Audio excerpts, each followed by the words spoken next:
further delay, are there any additions to the agenda for today?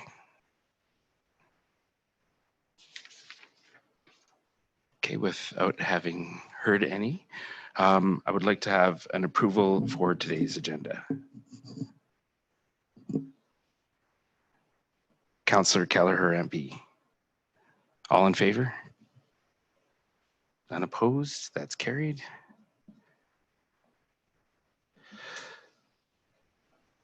That brings us to agenda item 4, approval of the minutes. Are there any corrections to be made to the last committee of the whole minutes?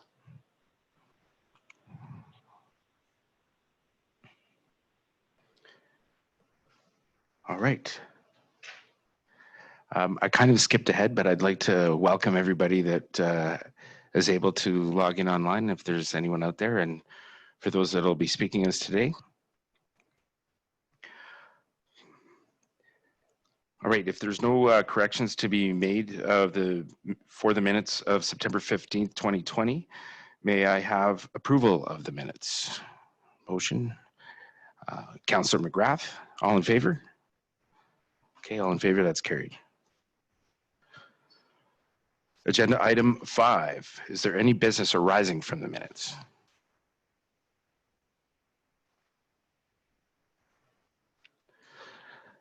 Nothing to discuss from what was discussed last time?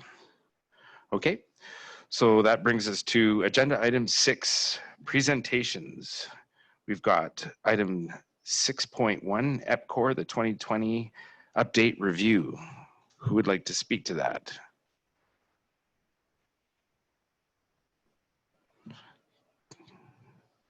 Mr. I'm sorry, can you hear me now?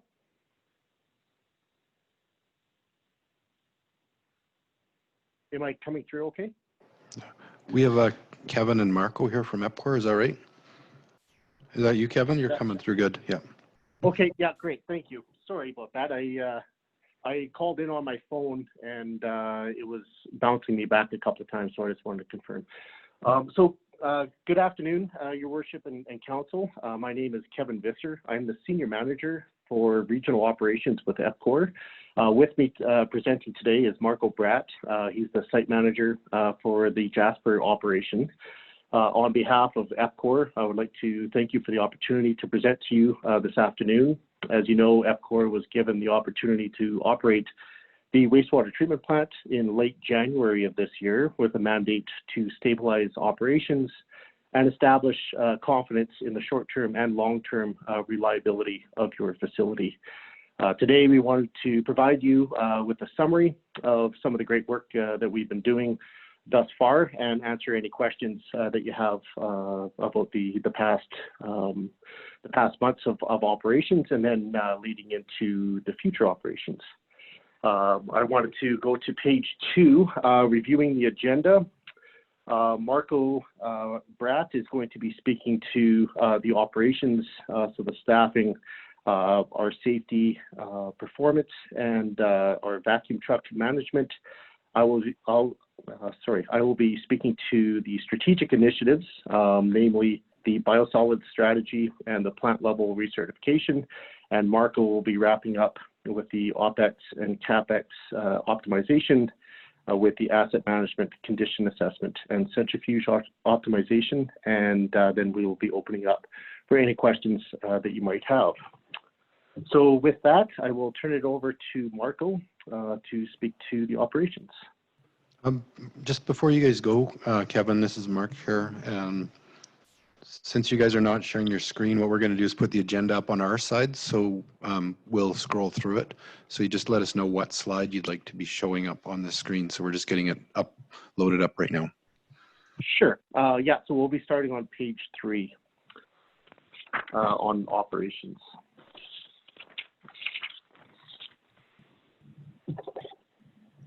Okay, can everybody hear me? This is Marco. Hello? Yeah, we can hear you on this end. We're just still getting the agenda up. Just one sec here, Marco. Okay, thanks, Mark.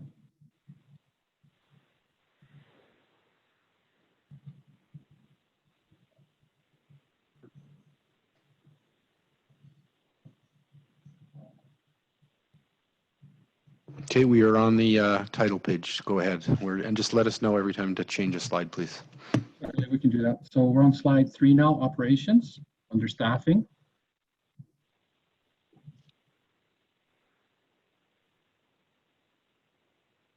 Okay, just carry on.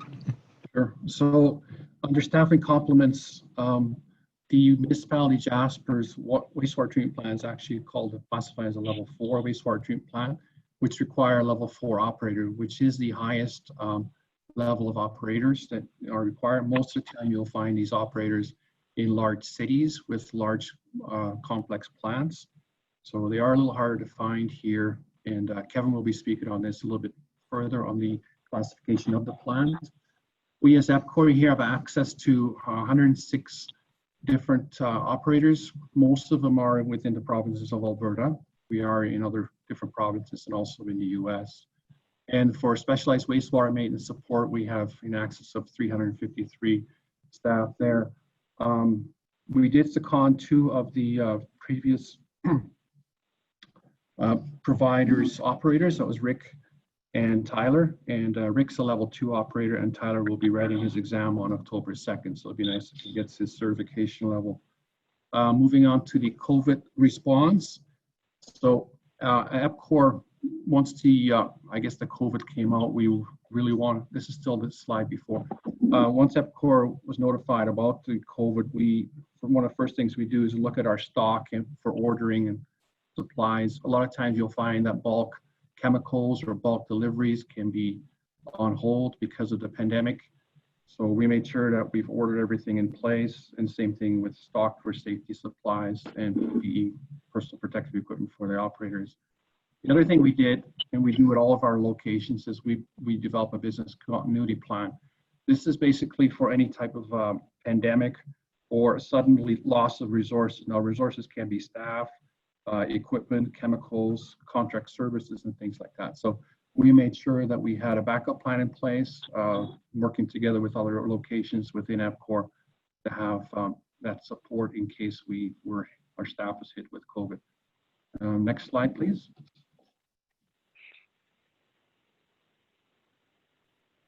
So the next slide is on safety. So first thing we did was, back when we first started here, we did an audit of all the safety items, and some of the things that we found was that there was no hydrogen or H2S sensor in the basement of the salt handling, and we know that H2S is lighter than air, and this is an area where operators would have to go on a regular basis. So we ensured we put in a unit there in case there's any H2S in that building, because the solids handling building can be prone to H2S. We also found that there was insufficient personal protective equipment use on site, so we made sure that everyone got their proper PPE. Found too that work practices for preventive maintenance was not being conducted as safe as should. They had like small little ladders to take samples off the dissolved air flotation units that were very high risks.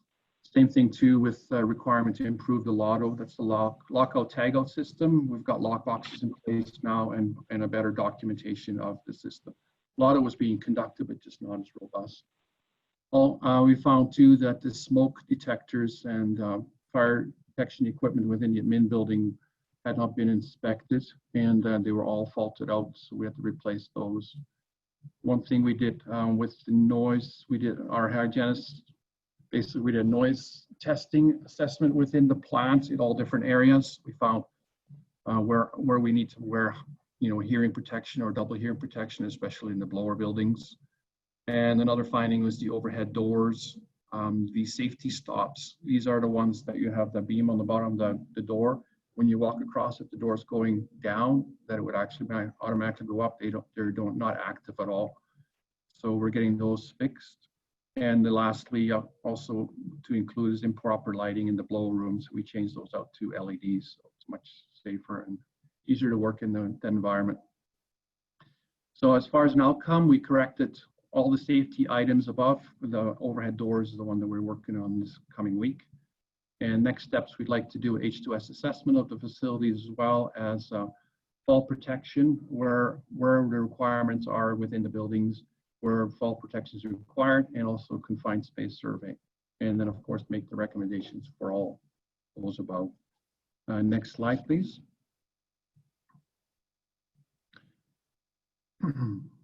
So the next thing we're going to be focusing on is the vacuum truck.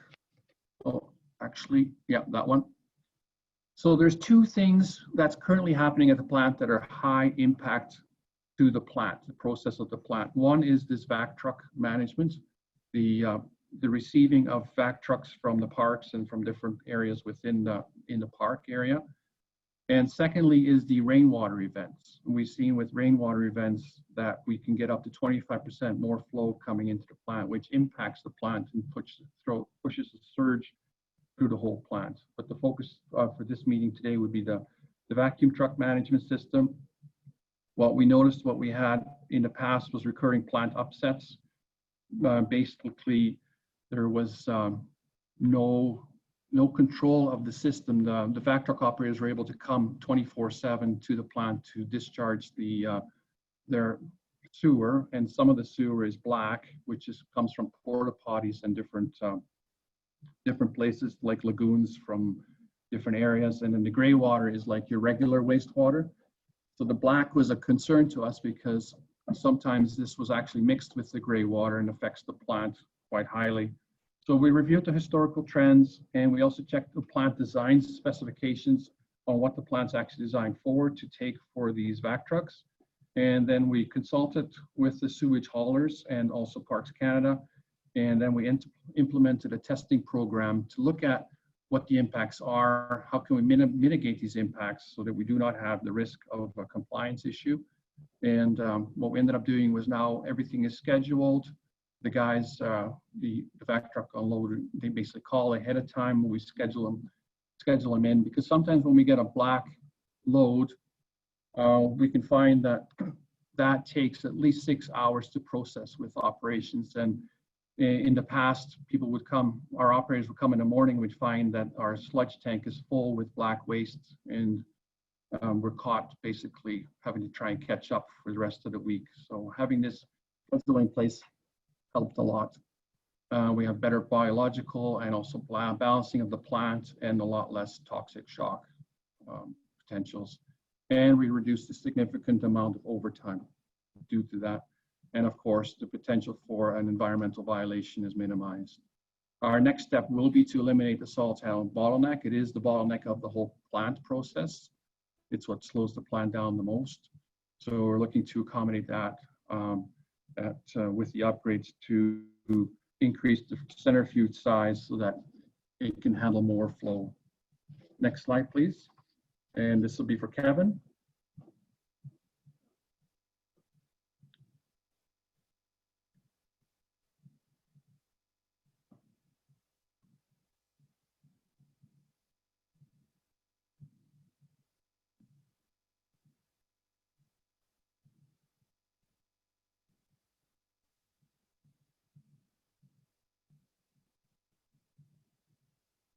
Did we lose Kevin? Oh, can you hear me now? Yeah, we can hear you now. Okay, thank you. So speaking to the strategic initiatives and the biosolids strategy, as you know, we have an accumulated stockpile of biosolids located at the landfill site. And when we took over operations, we were tasked with developing a biosolids strategy for taking care of the stockpile, and then obviously a way of managing the biosolids moving forward. So one of the key issues that was identified is that there's no market currently for compost products that is very expensive to produce. We did a critical review of the current biosolids practices. We delivered to Jasper operations a detailed report and evaluation of feasible biosolids management options. And then with those options came a number of recommendations for the short term and long term. So as we're reviewing the strategies, we looked locally to see if there was a solution to take care of the stockpile. And we looked at using the biosolids as remediation material in some of the closed mine sites for the reclamation and remediation projects, longer term landfill cap material, and also as a disposal point. And then negotiating the tipping fees and the trucking rates for those. Longer term is to upgrade the dewatering system at the facility, and this will remove the need for adding sawdust or carbon to the biosolids, which is an additional cost and additional labor as well. There's mixing and storage that goes along with that.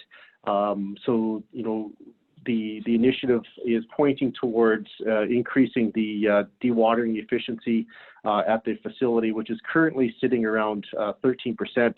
Our target to get to the dewatering of the biosolids is around 20 to 23%.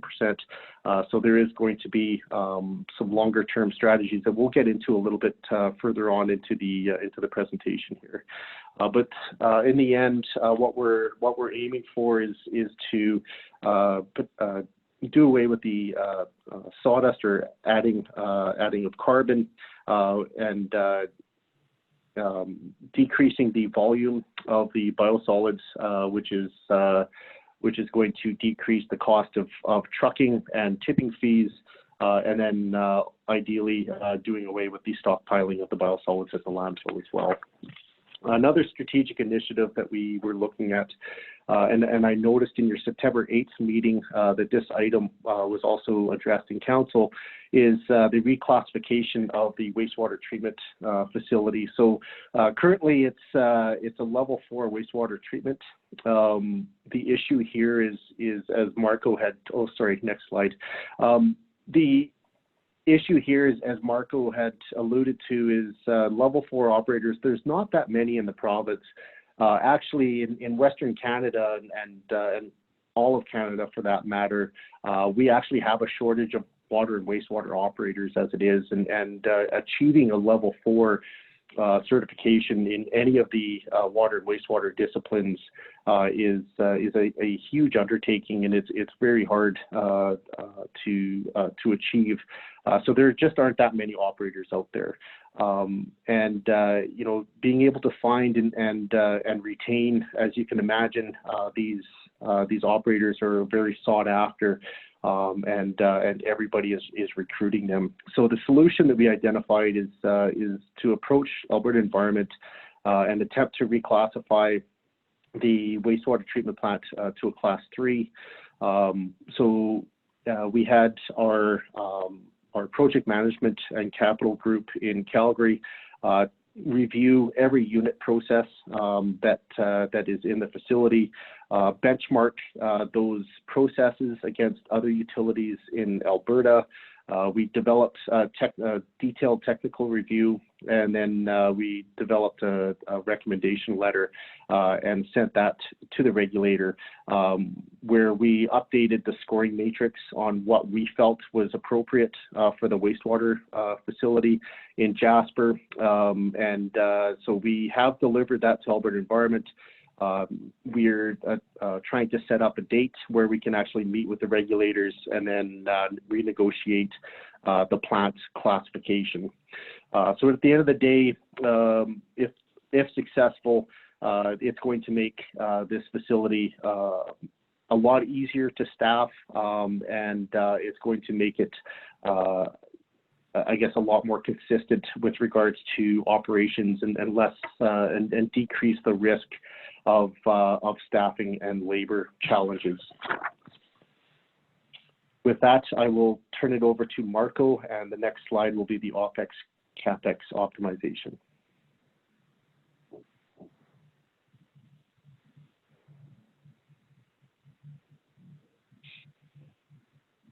Okay, how much time do I still have, Mark?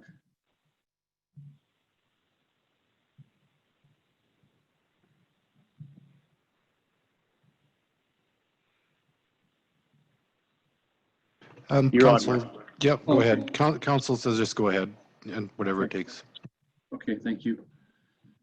Okay, so the next item is asset management. We found that there was no asset management plan or defined plan in place for the wastewater treatment plant, and this is critical in the longevity of the system and of course the reliability of all the processes as well. We're finding since we've been here that there's a lot of stuff are at or past its life cycle, and so we've got a lot of what they call CMs, which is corrective maintenance to do here and to get the plant back in order. Normally with good assets, you're doing your PMs and you have very few CMs or corrective maintenance items that you need to do. So we just developed the complete asset management plan for the plant here. Of course, this is ongoing as the years go by, but you update it on an annual basis or ongoing. The outcome is to minimize our life cycle cost, of course, and also expand the life of the utility, maintain the asset register. You continue to update that with information. You can trend things with it and update things. If you notice certain pumps are always failing, you look at maybe changing to different type of pumps. So it does help with the long-term planning and leading the criticality and condition analysis to determine outgoing and ongoing maintenance. And our next steps, of course, is to continue and maintain that process. And the good news is that the short-term and long-term plan are already in place and just need to continue on the action items. Next slide, please.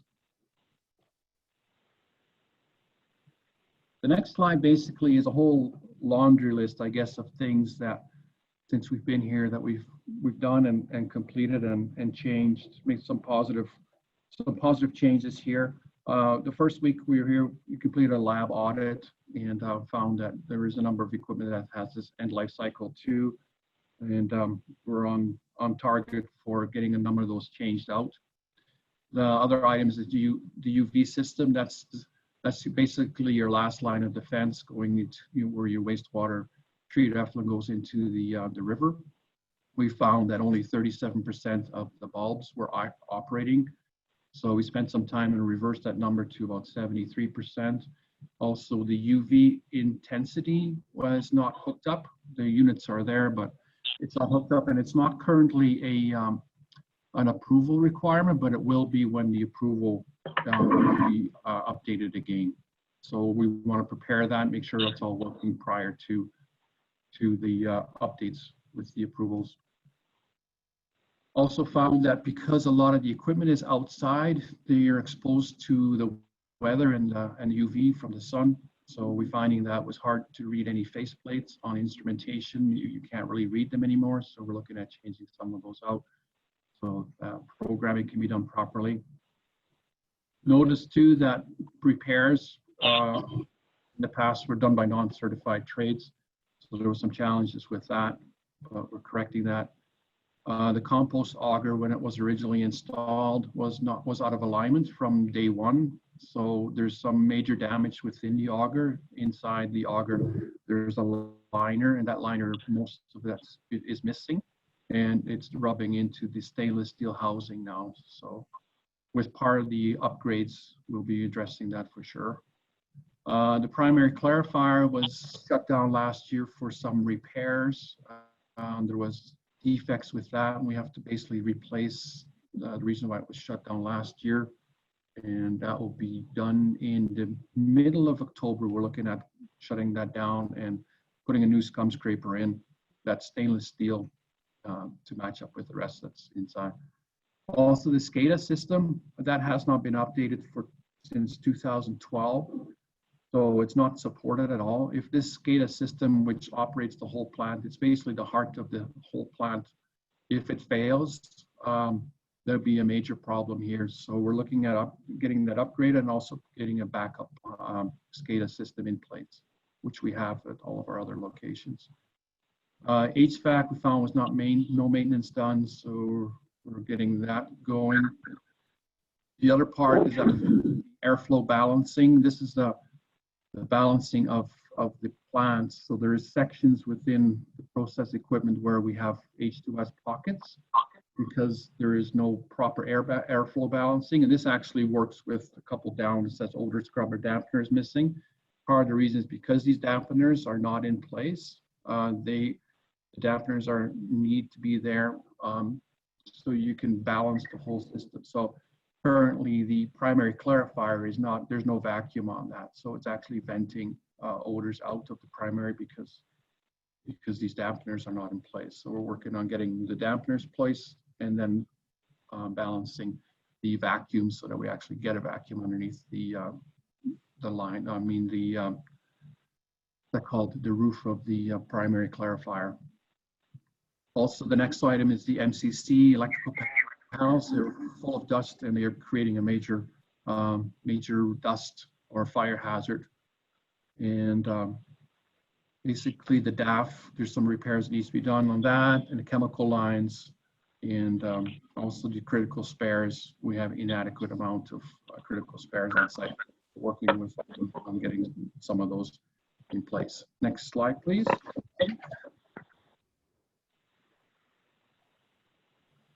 So based on the outcomes, we're working towards establishing and maintaining the asset management process, keeping the critical equipment backup in place, identify the end of life cycles on all the assets that are there so that we can prepare the longer term plans and making sure that these units are being replaced at its life's end, and establishing using the best industry practice for operating procedures. The next slide, please. This will be our final slide before questions. Another thing that we worked on a lot was the centrifuge, which Kevin mentioned that it's currently running only at 12 to 13%, or it was when we first walked in the door. The design for these units to run about 12 to 22%, and that's the solids, basically. We did a study to see what's going on. We consulted with the manufacturer and also the original commissioning team. We spent a lot of time tweaking every process that we could possibly tweak: the polymer, the feed system, the flows, the condition, the speed of the unit. And our final result was basically only 2 to 3% improvement on the sludge cake.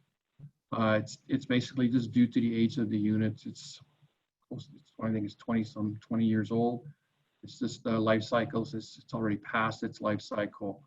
And it's undersized too. I need to make a note of that because of all the vac trucks coming in and things. So we're looking at least doubling the size with the upgrades so that it reduces the impact on the plant, because this is the bottleneck to keep the plant and process going. And that concludes my notes.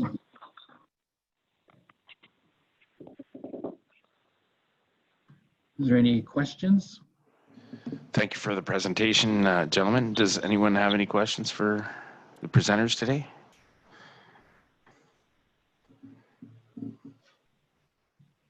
Councillor Keller-Rampe. Maybe for Mr. Furcho, if we go from a level 4 to a level 3 with the plant operators, do we have to have that cleared with Parks Canada, the environmental through there? Mr. Chair, through to Councillor Keller-Rampe, that's correct. It has to go through the regulatory process to get approved. And this change, even if we are successful, won't happen until we're well into the next contract. So the prospective bidders will be advised of this possible change and having that change available for their pricing. But they'll all be bidding on a level 4 plant because we anticipate getting the RFP out soon, which is well ahead of how the timelines here. Thank you, Mr. Furcho.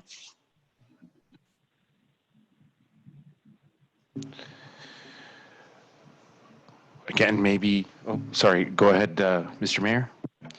Thank you, Mr. Chairperson. Firstly, gentlemen, let me thank you for the report.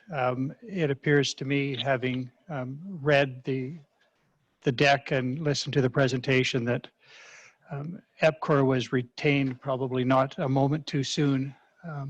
It's both encouraging that you've given us this detail, somewhat discouraging the state of that plant. I do have a few particular questions, though, and one following up on Councillor Keller-Rampe's question. You mentioned the role of Alberta Environment in the process of reclassification of the plant.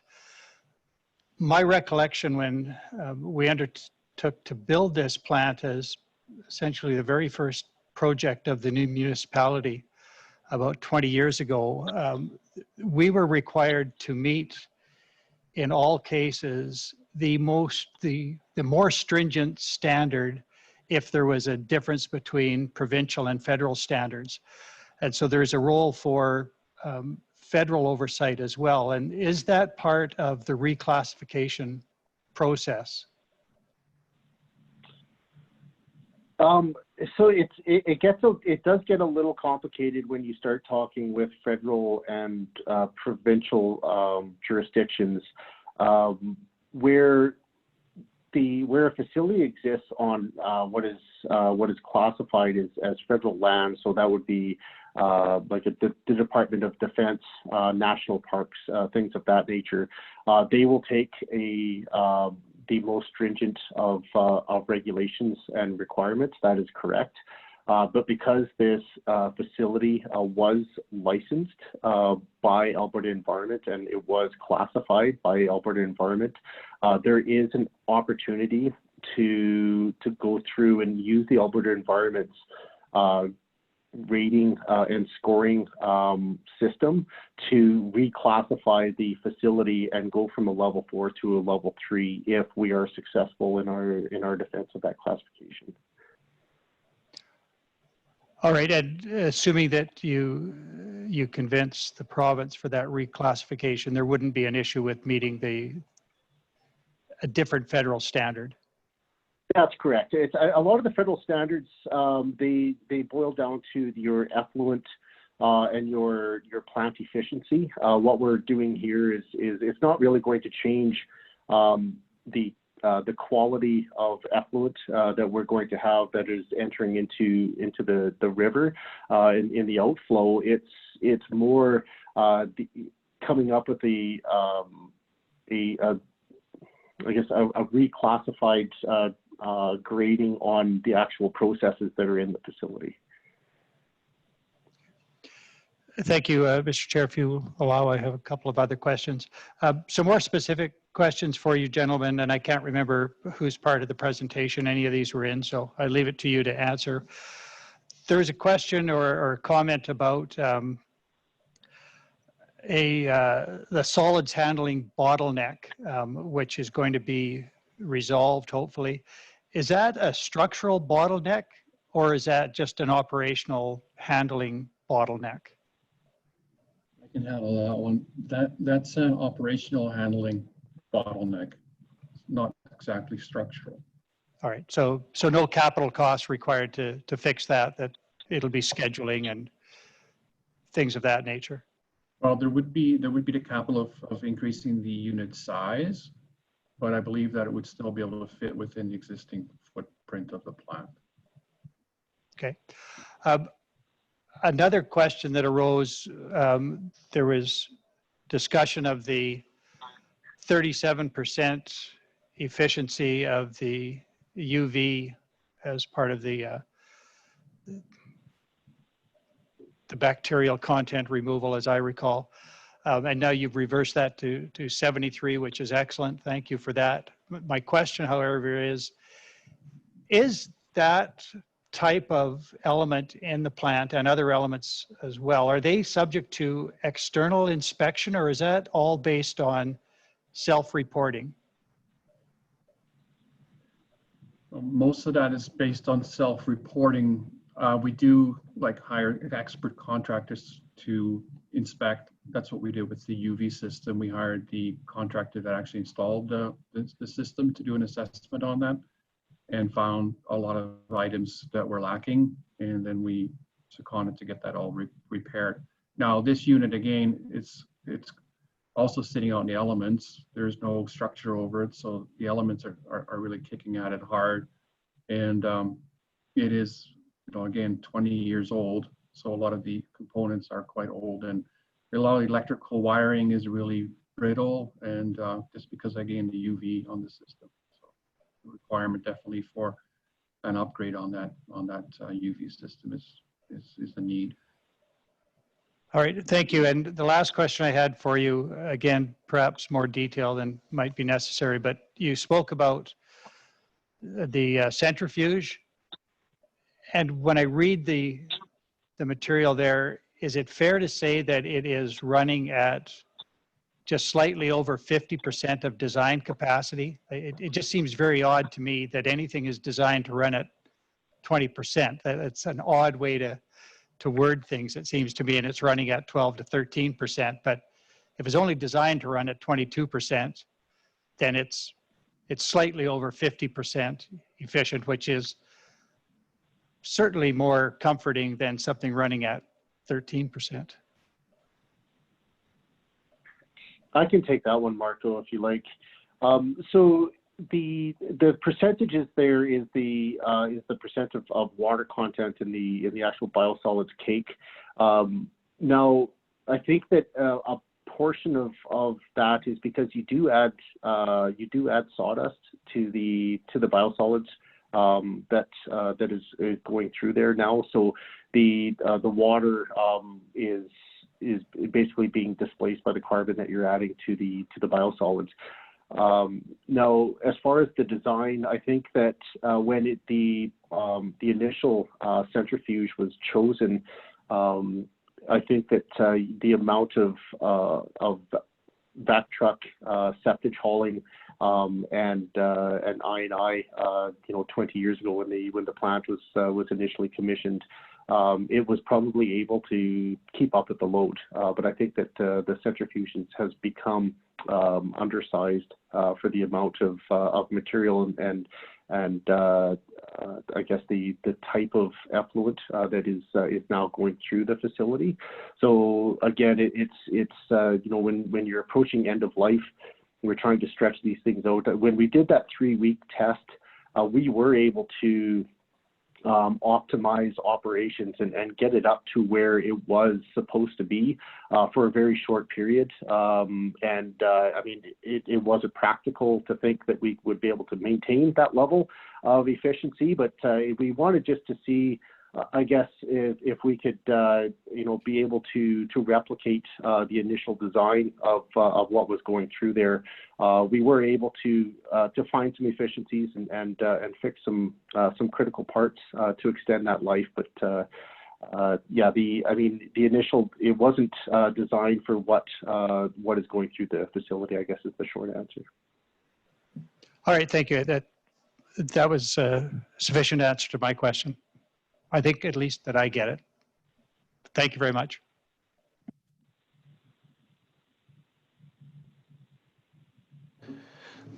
Gentlemen, Bert Cherneau would like to speak. Thank you. I'm very poor at technology when it doesn't work the way it's supposed to. So thanks for your cooperation and assistance. My question, again, is to the presenters, and it has to do with, you're saying your last comment here, saying that it was not designed to take on what is now being passed through there. Can you expand on that a little bit? Because it seems to me when I was involved 20 years ago, this was supposed to be the Cadillac. Although Cadillacs don't go to sewage treatment plants, but it was supposed to be handle anything and everything. So can you expand on that, please? You want to go with that, Marco, or do you want me to continue? Maybe continue. Okay, so what I was basically, it isn't the type of material that I was speaking to, it's the amount of material and so Marco had mentioned that the bottlenecks that are existing in the facility, and when call them slugs, call them what you will, when the facility was initially commissioned, I believe that this centrifuge probably was the Cadillac. But I mean, when this equipment starts entering end of life, the efficiency obviously drops off. It's akin to a vehicle having 200,000, a Cadillac having 200,000 kilometers on it. You're just not getting the peak performance out of it We did have the manufacturers out. All of the technical experts that were available to be able to tweak and try to draw all the efficiencies out of the equipment. We did have them on site. It's just unfortunate that it's not performing at where it was originally. If that makes sense. Go ahead, Councillor Journeau. May I follow up?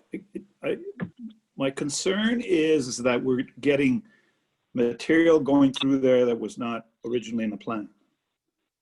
Does that change with advancement technology products, or that's my concern, is that you seem to be alluding to the fact that there's products going through there that were not designed for in the first place. Yeah, with regards to the septic hauling and the trucking that's coming in there, it's septic, and it's when you have the typical sewage or wastewater that's coming into the facility from municipal, day-to-day municipal and the sanitary sewer. And then you have these slugs of septage that's coming from the parks and what the trucks are hauling into the site. I think that trying to process those through in a mixture, just with regards to filled up sludge holding tanks. It's not that the plant can't handle it. It's just the amounts that are going through. If you have a full sludge tank and you have all the septage hauling coming in, and then you have a rain event, there are challenges to the site where we need to be able to clear room for what's coming, what's coming towards the plant. So it isn't necessarily the type of material, it's the amount of material.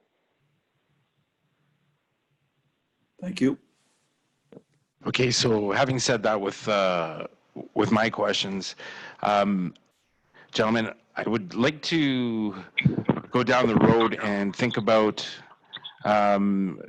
is there, in the consideration of the replacement of the centrifuge, are we thinking about oversizing to compensate for being in a position that we're in right now, where there might be a greater demand with a larger campground being added to the mix, another hotel possibly, and as well as reserve lands, becoming infilled with housing, and therefore driving a greater demand on the system? Absolutely. That's it's when we do the planning, it's the planning not for today. It's for the next 20 years of sustainable and quality dependency on the facility, for sure. Okay, so is there a timeline where we're going to have some financials on what these overall costs are going to be, and when we're going to have to look to going through repairing and replacing all the stuff that was presented today? I don't have the short-term and long-term capital program in front of me, but those will be coming very shortly, and we will be able to make those available. I don't want to paint myself in the corner, but I know that if the study isn't complete, it is definitely being worked on and should be done in short order. Well, even if there's a possibility of staging, priority areas, because we are going into our next budget cycle. So anything that we could look at approaching that is, of a volatile or maybe urgent situation, then those things should be coming forward as soon as, you can put your efforts to that. Not to paint you in a corner, but if there are things that can be staged and we can look at moving something forward, and dealing with other stuff that can be taken care of later, I think that would be in our best interest. Yeah, I know that EPCOR has been working with administration on the 20-year capital plan. And like I said, I know that they have been working on it, and if it's not available now, it will be in very short order. So. Well, I really appreciate the level of detail and the effort that's been put forward to this, and to echo the mayor's sentiment. I really appreciate having you here to help us work through this. Councillor Butler. Thanks. I just had one follow-up because of a couple of things that were mentioned. I thought that storm sewer systems were separate from sanitary sewer systems, but you're referencing that rain events cause challenges. Is that normal? Is that always the case? Or is it unique to our situation? I know that there's certain sections within the town of Jasper where there is combined sewers. So yes, we definitely see during the heavy rain events, we see a major peaking coming into the wastewater treatment plant. And that would be okay if you had some balancing in the front end of the wastewater treatment plant where you can offset that so that your your throughput through the plant is kind of average. But because we don't have that, we get surging coming through the plant. And if you're talking, sometimes we get like 700 cubic meters extra coming in, which is roughly 25% more flow. That's a huge change within your biology and your bacteria, like urology in the process of the plant.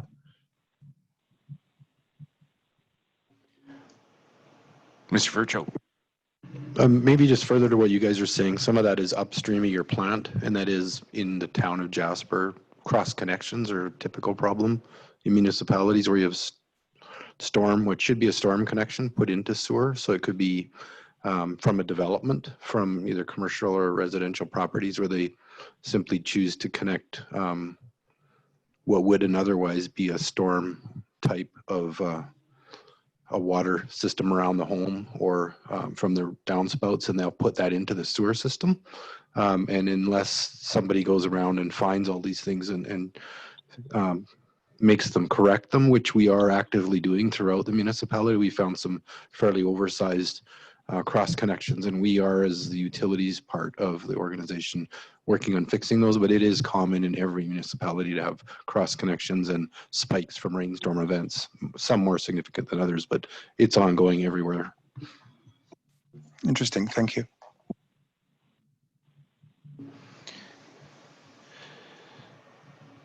That's great. Does anyone else have any follow-up questions or more information needed? Okay. Well, thank you very much, gentlemen. We appreciate it. Thank you for taking the time out of your day today to present to us. And again, very informational. Thank you very much for the opportunity. Have a great day.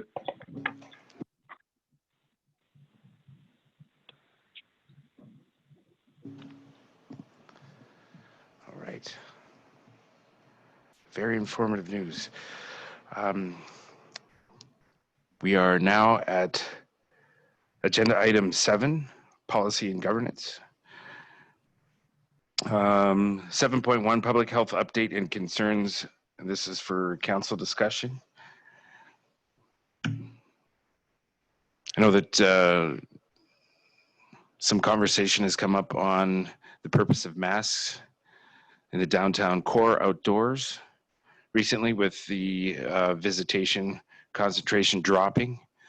And I wanted to know if council had any thoughts to when we might want to consider relooking at that. I know that the outdoor seating initiative that we partook in is ending October 16th. Is there any desire or thought to be revisiting the outdoor public mandatory mask wearing?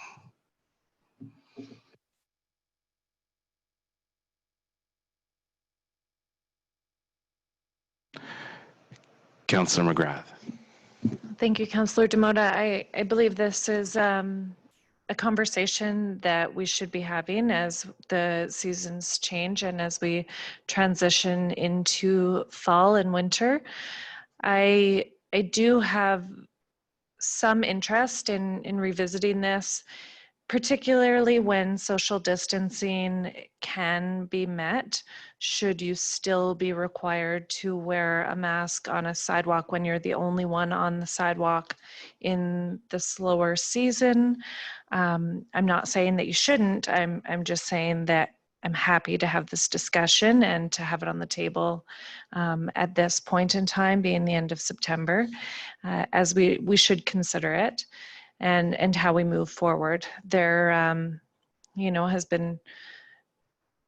been notice to the fact that you could, per se, drop your child off at daycare or at school, and that child would not necessarily have to wear a mask indoors within a room of 30 odd people.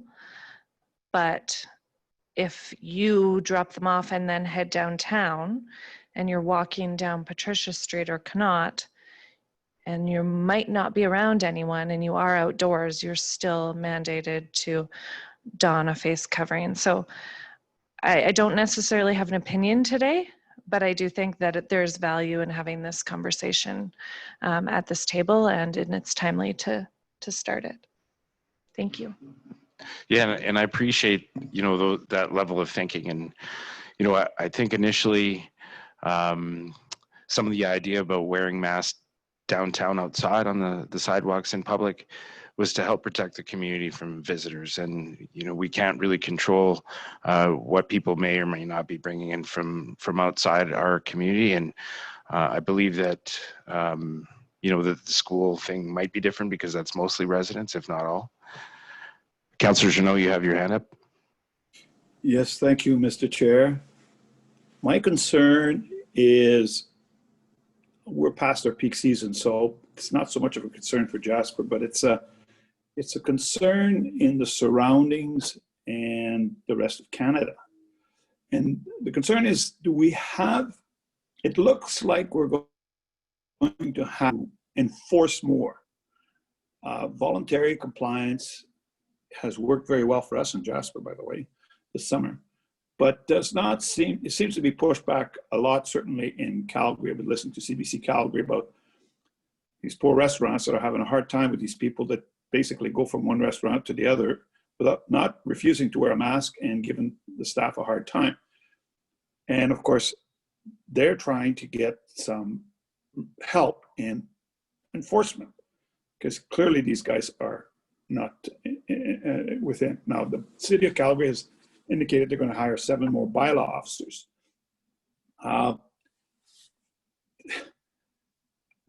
Clearly, the trends of COVID are not ideal. Matter of fact, they're less than ideal, and they're going the wrong way, and we're going to have to step up. And granted, we're moving away from our peak season, so we're probably not going to need the extra resources. But are we talking about being a need for more enforcement? Basically, I guess it's not that it's a concern, but are we ready for it should the need be? Thank you. Mr. Furcho, have you heard of any concerns from bylaw on how things have gone as far as an enforcement angle this summer? Not necessarily directly, no. We did hear from some business community members some of those same concerns, but in terms of our bylaw officers, what they're experiencing on the streets, I think with the level of advertising that we do in town and the awareness that it seems to be not as bad in Jasper as potentially other places. So I wouldn't say we're flagging an issue for council on that front. Thank you. Does anyone have any other perspectives on Mr. Mayor, Councillor Island? I think there is a need to bring a number of things back to this table. That includes at least an analysis of the outdoor seating option that we ran for the summer. Currently that is to end on October 16th. I think we had, if not formalized, at least had indicated to the community that we would review the success of that at the end of that season. From my perspective, it's very difficult to separate the outdoor seating from masking in outdoor public places. If we chose, for example, to continue the outdoor seating arrangement, I think we have to consider what role masking in the outdoor space plays in that general decision. So that should come back. And it sounds like there is some interest in also reviewing the indoor masking requirement, which is different in the sense that that's contained in a different bylaw. Well, in a bylaw and the other is not. But all of that has to come back, and time is going to run short. We're at the 23rd of September today. We have no meetings left this week. We have the 6th of October as our next meeting, and then not again until after the trial period has come to an end. So I don't think we can delay. So I would suggest that this ought to be on our agenda for discussion, at least at the next meeting by way of notice and perhaps some thorough discussion, with the intent that we might be able to have a decision by October 20th. Because it seems to me, particularly based on comments I heard yesterday doing the business walk for Community Futures West Yellowhead, that there is some interest in extending the outdoor patio opportunity deeper into the fall season and maybe even longer. So all of those are combined, and it's absolutely time for us to get this back before us and make a decision. So I would suggest October 6th for notice of motion, at least, give the public an opportunity to become aware and give us their views, and try and get a decision made immediately after October 16th. Good points. Thank you for that input. Councillor Wilson. I agree with Mayor Ireland, but could we not put it on the agenda for a waiver of motion or a waiver of notice on the 6th? So it's prior to the end of the public seating on the 16th, outdoor public seating. Could be done.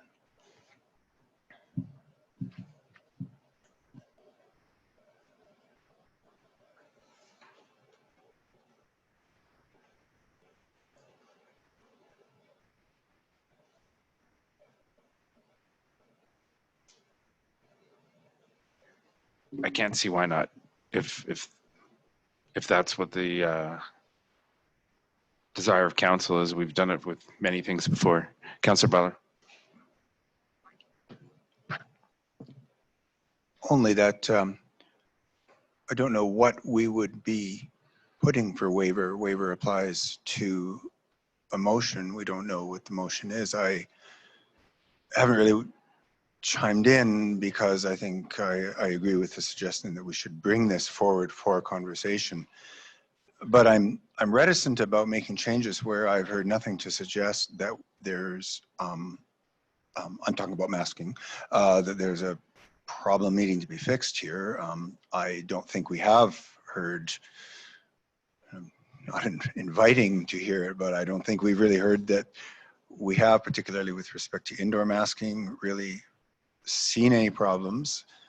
I understand that as the weather gets colder, outdoor masking downtown will become more difficult for some people like me who wear glasses. But I'm not sure that that would incite us to make a change, because we could take the view that our exemptions for people that can't wear masks for various reasons, you know, common sense prevails. So in that respect, I don't know what we would put for waiver.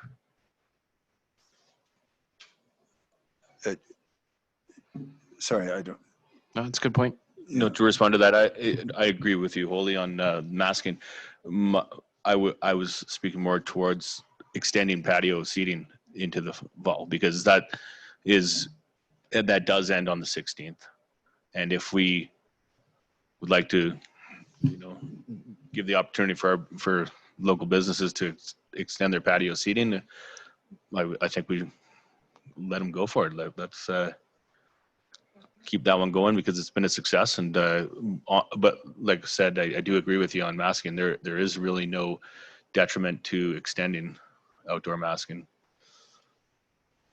Yeah, and I appreciate the timelines being brought forward, and you do have a point, because even if we can't pass anything the following week at committee of the whole, and that's 3 days before. So if we're going to talk about it, and if people want to plan for that, we have to give them some time if there was going to be the opportunity, because then you go out and buy a heater or not buy a heater kind of thing, right? Or do other things to protect your customers.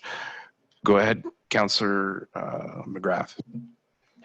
Thank you, Deputy Mayor Demota. I agree with having the patios conversation in early October. I think that if there is an opportunity to extend it, and if that is the wish of the businesses that are currently using the outdoor seating, that they should absolutely have the opportunity to extend it, should that be the way that council decides to go. And by the beginning of October, I suspect we would know a little bit more about Marmot Basin's protocols, being an outdoor space that will be used recreationally. It might give us some insight as to the way in which we should consider outdoor masking for the next season as well. So we'll know more at the beginning of October, I'm sure. Okay, Councillor Jeannot, and then Councillor Butler. Yes, while restaurant seating has been a success, we have determined that it should end at some point. And I think that's probably reasonable that we should end on that date, because certainly been a success for the people who have them. But for the restaurants who don't have them, they're probably looking forward to the season where playing ground is the same, and that they will get some businesses back in their place. So I think that should be a consideration in the extension. The extension will definitely be great for people who have patios, because they'll go out and spend the money for heaters and so on and so forth, and that'll be a new experience. But I feel for those restaurants that do not have patios, and I think that they should be considered as and aware that there is a season end that's not going to be ongoingly extended. Thank you. Thank you for that, Mr. Councillor Butler.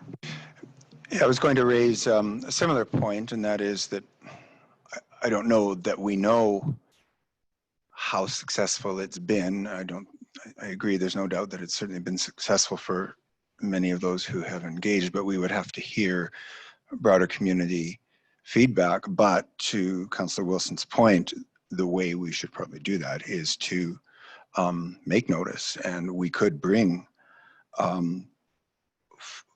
forward, because we only have one regular meeting before the 16th, so we could bring a motion forward to extend it, even if we don't specify at this point how long. We could ask administration to bring both a waiver and a motion to extend, and then we can debate that and we can decide whether to extend it or not. But in doing that, we would certainly be giving full notice to the community that we plan to discuss and debate it, and presumably incite some feedback from the community. So where I was thinking mostly of masking, and we'll know what would we bring, but the motion to bring for notice would be a motion to extend, and then we can debate and either pass that or not, or amend it. But we only have one regular meeting to formally discuss that. So, well, I think that'd be an intelligent. notice, waiving notice, bringing forward. That'd be a good approach. And yeah, I would welcome discussing that at our next regular meeting. Anybody else have anything to add on this topic? I do have something else I'd like to bring up under 7.1. Go ahead, Mr. Furcho. Well, before we leave this topic, I'd just like to make sure that administration has clear direction from council, because we've heard the debate. It's just what then is the direction of council?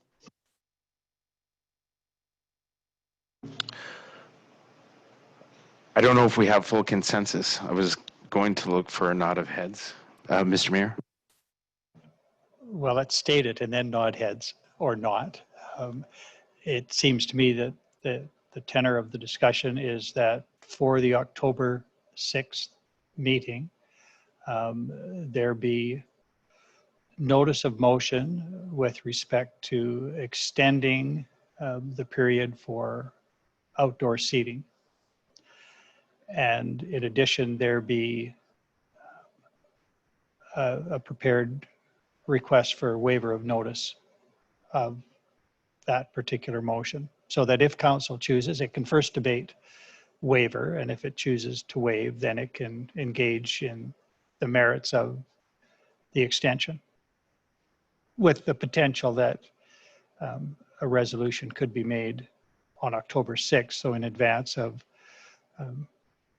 the date currently scheduled for the termination of that program.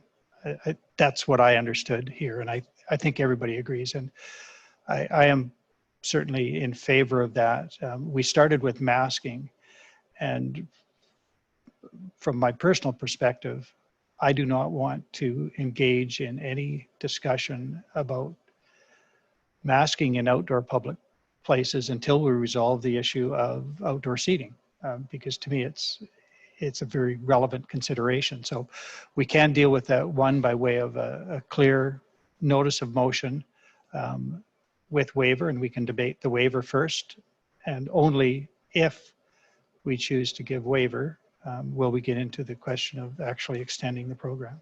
And I think I see nods, Mr. Chair.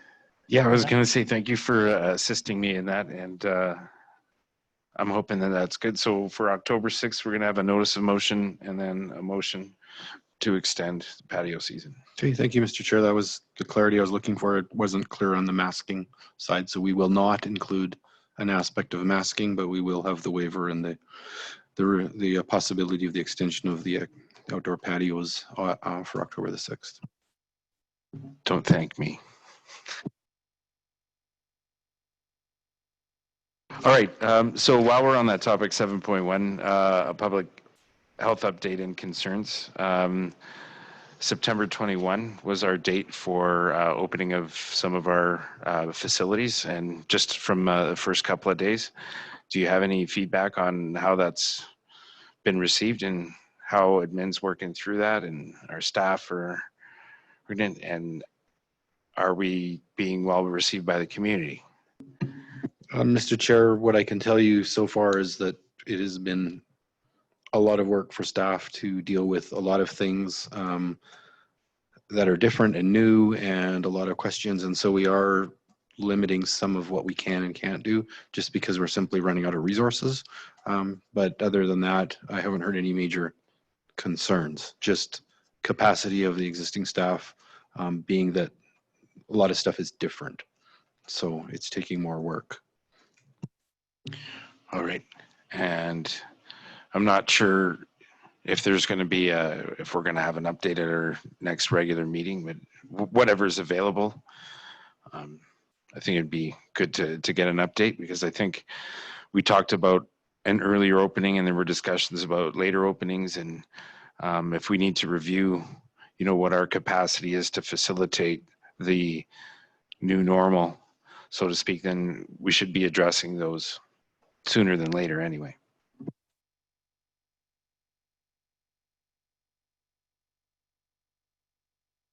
Is that, would the rest of council be interested in that?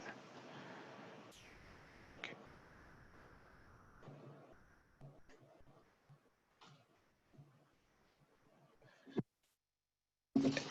Anyone have any other councillors have something to address under 7.1?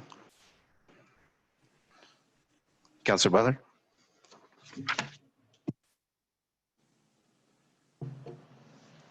Forgive me if I'm confused about this and whether this is the right place to bring it up, but I believe it was at last week's meeting that we asked that administration look into maintaining visitation statistics for our newly opened facilities. And I thought that we were going to expect to get some sort of an answer today as to what was possible there. So that was at a regular meeting, so it's not reflected in the minutes here, but I'm wondering where we're at with that. Thank you, Mr. That Butler. query. Councillor Butler, Mr. Furcho. Mr. Chair, through to Councillor Butler, that we did cover that at the management team meeting last week. And so some of those things will be like when people simply just walk in and out of the building, not so much, but the statistics for the use of the building, like in the activity center, say, for example, out of school care that is now operating out of the curling club, dance, gymnastics, those groups will be maintaining those schedules of who does and does not attend. When people enter the other side of the building, we do have the ability when they scan the card, but we can't differentiate between someone going to the gym, the climbing wall, or the pool when they simply scan and walk in, unless we stop them and ask them which one they're doing. But when people come in and to pay to use, then we'd have that. But the actual numbers of use, I think we'll be able to get a reasonable figure for that. I won't say it'll be 100% accurate, but we'll be able to. We are collecting that information, so at the capacity we can with the resources we have. Go ahead, Councillor Butler. Thanks for that. And that comes some distance to meeting the request that I'm interested in seeing. But, though I am concerned, if we are not tracking people coming in and out of the activity center, it seems to me that it is the minimum we should be doing, just from a point of tracking, so the ability to track social contacts. I mean, a restaurant does it. Well, I guess not all do, but it seems to me that that would be responsible, and that we really ought to be doing that, aside from my concern about getting some sense of how regularly and what ways the facilities are being used, that we should know who's coming and going. So that's my view on it. I leave it at that. Thank you.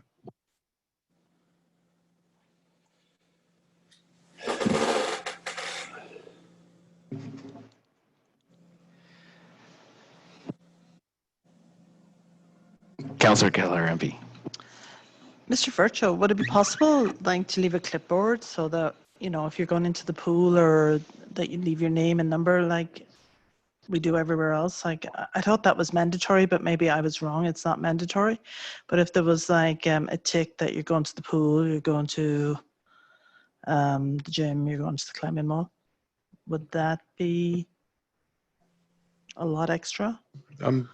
Just to Mr. Chair, through to Councillor Keller, MP, the issue on that end isn't so much, because when a person scans the card, we have the information we need collected for them when they scan the card. It's just that we don't differentiate between those once they've come in, what exactly they're accessing. When someone pays, like I say, we do.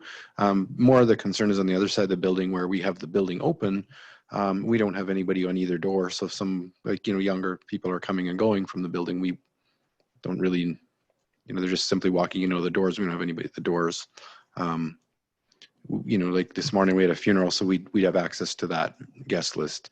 If there's a group using it, we'd have access to that. But as, for example, as the building stays open, once Glenda is open and people are coming and going and walking in and out of the building, like, unless we have staff at each door, there's just not a real, I wouldn't be comfortable saying, yes, we're tracking that or collecting that information, because we simply are not. Thank you, Mr. Furcho. Anything left to discuss on 7.1? Councillor Journeau. Yes, thank you. I'm going to go back to the notice of motion, or the pretend of a notice of motion, to extend the restaurant seating. I'll be certainly opposed to any extension of the restaurant seating for the reason that I stated. We made it a season, and it's been good. It's been good, certainly for the people who had it. And it's been good because the weather's been good. But come October 16th, the weather is cold. And I can't see the practicality of having restaurant seating beyond that date. I think we've been quite lucky to have the warm weather we have in September, because we don't get it. I just can't see the practicality of extending that. Yeah, everybody wants thinks that they can extend it. But once they start looking at the capital costs of heaters and so on and so forth, I realize it's their business, but there's got to be a practicality. And I think we have to be practical in it as well and saying, okay, no, we've allowed it for a season. The season is over.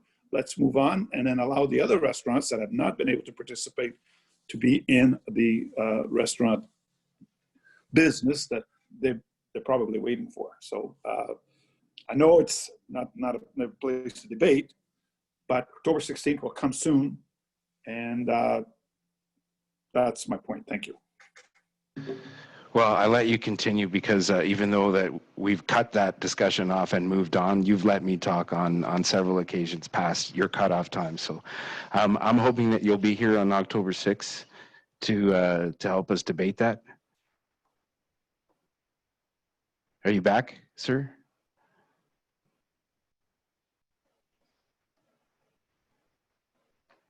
Oh, can you hear me now, or Councillor Journeau?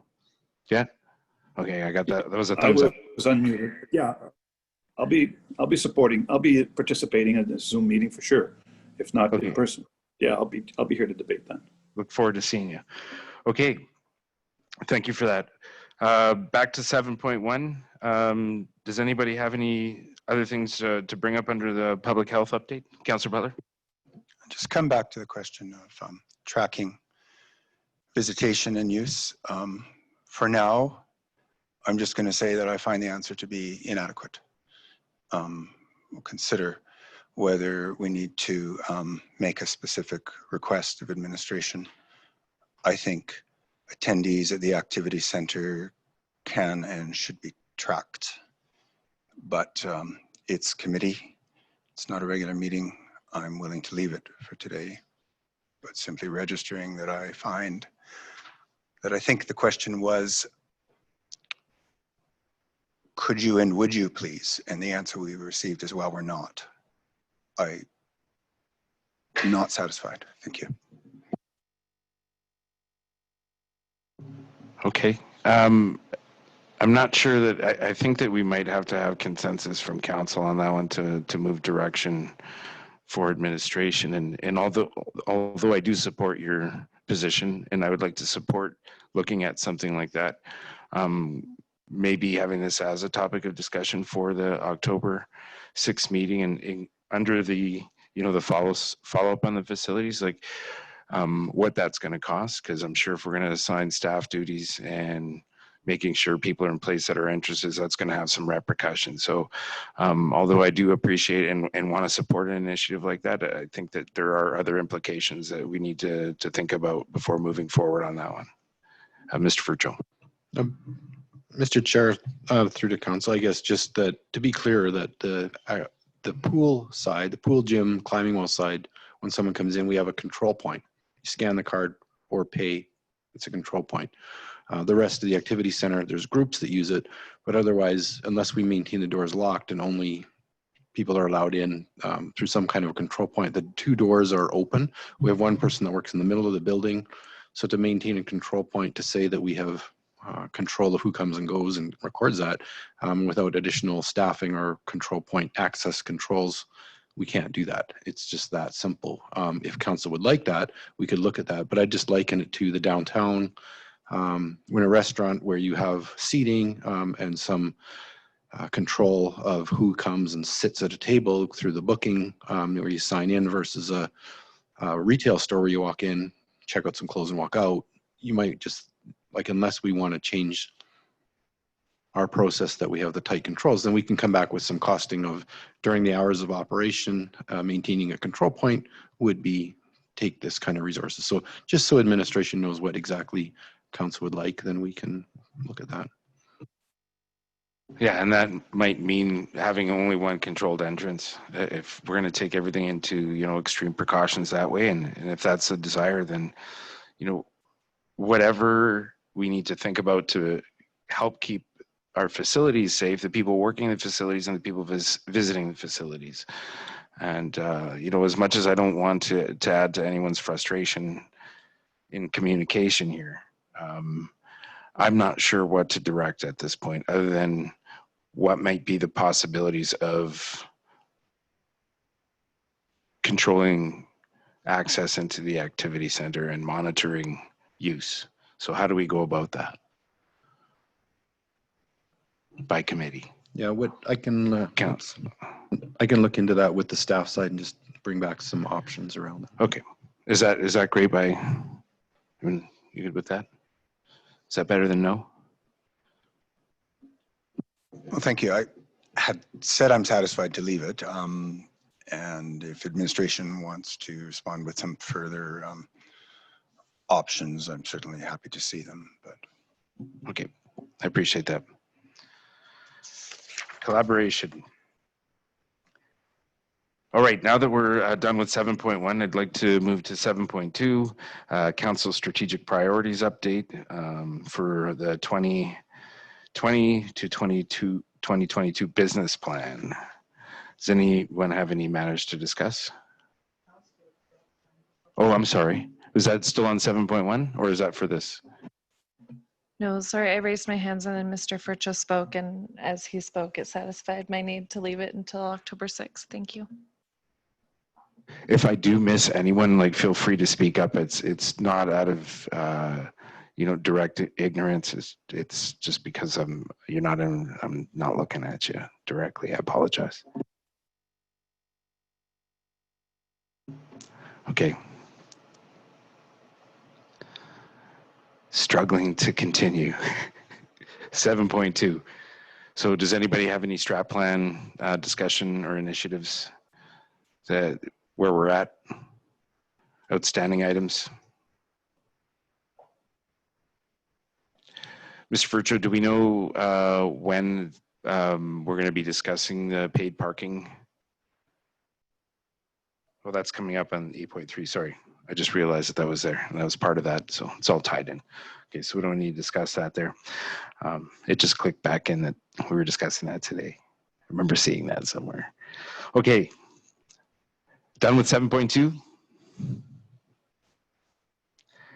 That moves us to agenda item 8. Before we go to brief updates, I'm going to call a brief recess for 7 minutes. And if we can come back at, make it 10, because we straggle back. So aim for 7. We're starting at 3:03, resuming. Not that clock.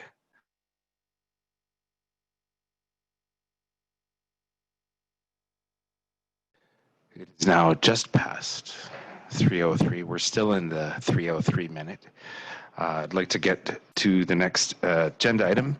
We're at brief updates. 8.1, seasonal suspension of compost collection. Who would like to speak to that? Do we have Mr. Greathead on? Mr. Chair, John Greathead, the Director of Operations, is standing by. John, go ahead. Good afternoon, Your Worship and Council. I'm seeking to suspend the compost service seasonally. We have a lot of issues with it, namely that the snow and accumulation and ice that builds up around the bins. We use rollout carts, and we've had numerous injuries to staff, which has driven up our WCB premiums. Essentially, the compost that gets put in there, it's wet vegetable material.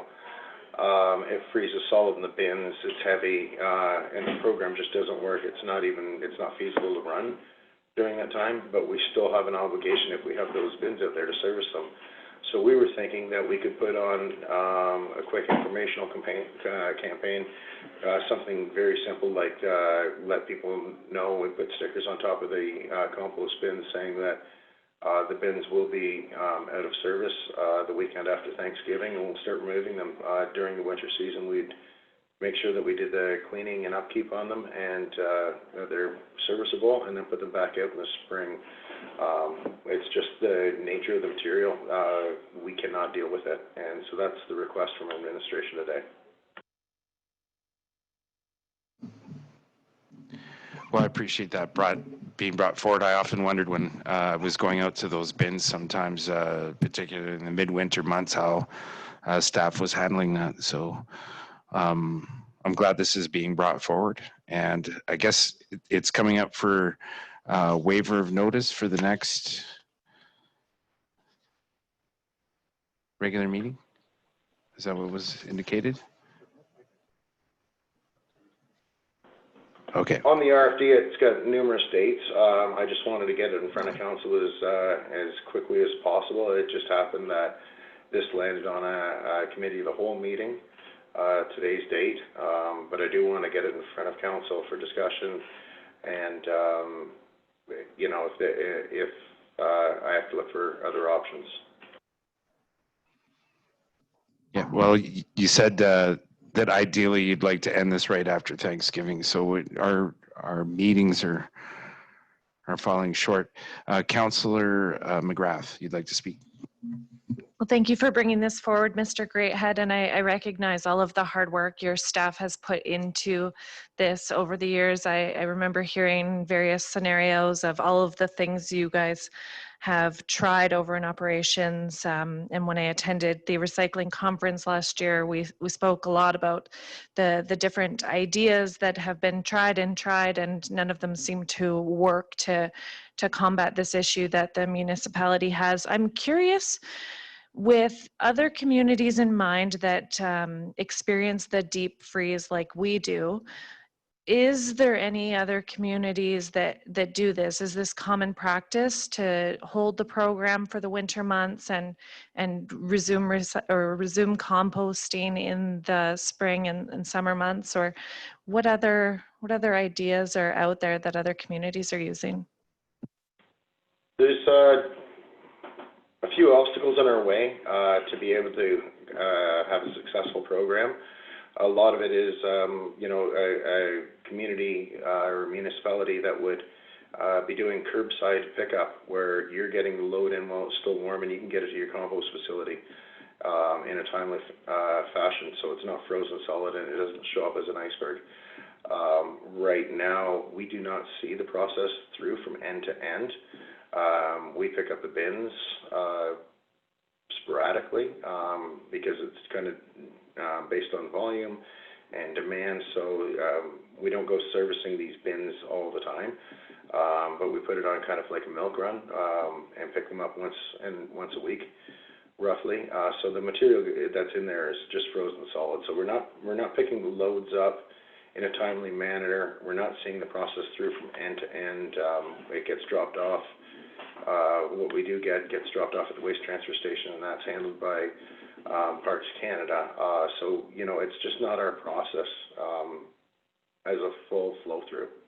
And I think that would be our biggest obstacle were we to keep going this way. It's still going to be a process where we're not seeing it through.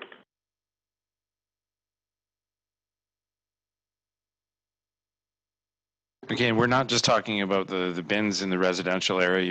You're referring to the milk run that goes to the businesses that takes care of the bins outside of like the restaurant doors and things like that as well, correct? Correct. And yeah, especially during the colder months, people are less diligent. We'll see a larger uptake of the plastic and carryover of utensils, especially in the winter loads. So I just cannot, I haven't been able to figure out a way of making this program functional during the cold. Thank you, sir. Councillor Butler, you had your hand up. Thank you. I guess my query is just around the context, the policy context. I'm wondering what is the policy framework around what we're doing now? Or is this sort of a scenario similar to what we discovered with cardboard, where we just kind of evolved into this? Is there, had previous council directed the way this program, if it is a program, should be run? And the reason I'm asking is, do we even need council to direct anything in this respect, or is it within the purview of administration to make appropriate decisions relative to occupational health and safety and the needs of the community and so on? I've looked and haven't really been able to find where previous councils actually directed that we should do what we're doing. So do we need to even council to make a formal decision on this, or can it rest with administration? And that's something that I was contemplating, because this would be a change in service that we're providing to the community, and I thought that's probably why it was brought up here. But when I know you wanted to say something to that, Mr. Virgil.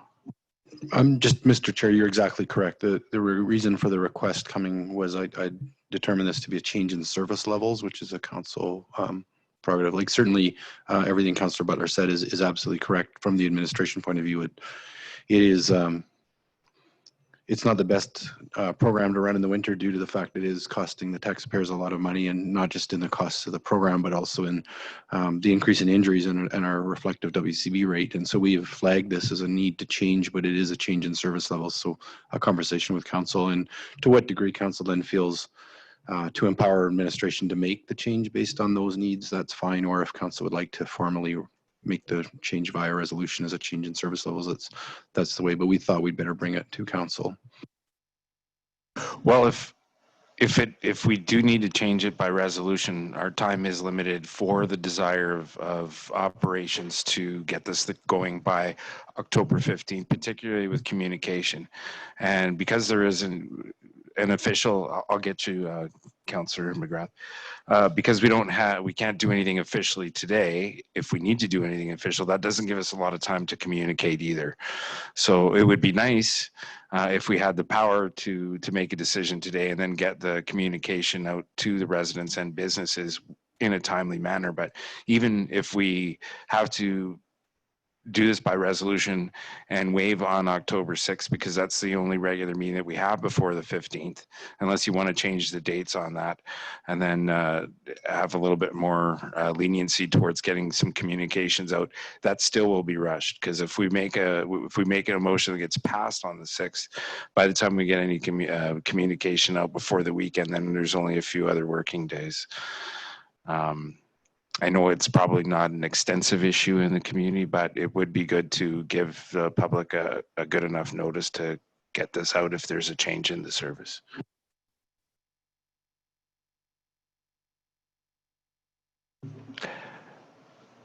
Ms. Nadon. Thank you, Deputy Mayor Demota. I think this is not unlike the conversation around council may be wanting to make decisions on the sidewalk seating extension or masking at the next regular meeting being October 6th. Just the conversation today and how it's received, and any potential for further information you might require for administration, or it gives us an idea, it gives the community an idea of what you may be considering.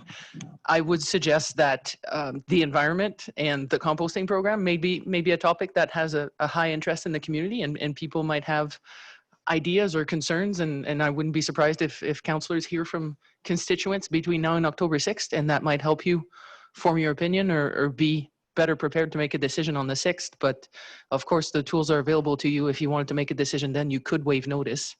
And I see the report here suggests that a decision on the 20th, we try not to put council in a situation where you have to waive notice, but if you wish to do so, and of course operationally I'm sure it would support Mr. Greathead's department to have a decision sooner than later, but because this is a committee meeting and you can't provide notice or do anything formal, it still puts the message out there to the community, and we're happy to oblige with any timelines council might select on this item.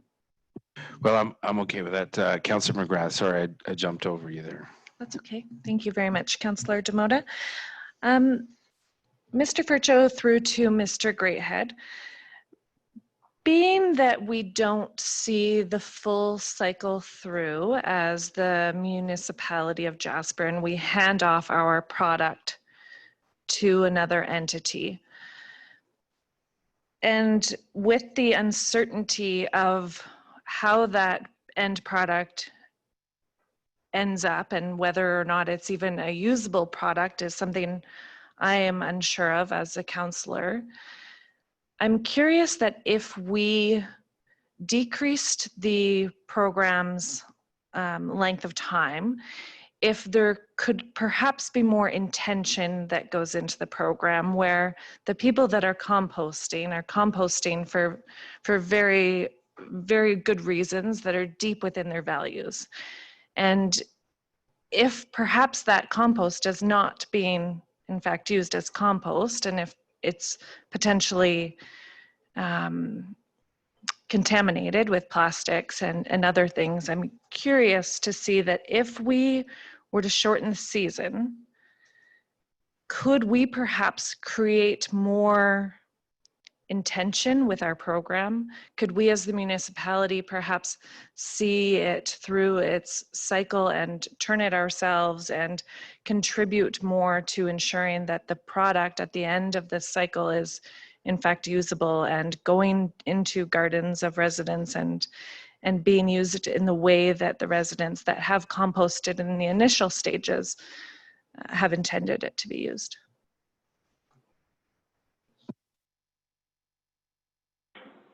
Mr. Chair, to speak to Councillor McGrath's question, yeah, there is a lot we could do.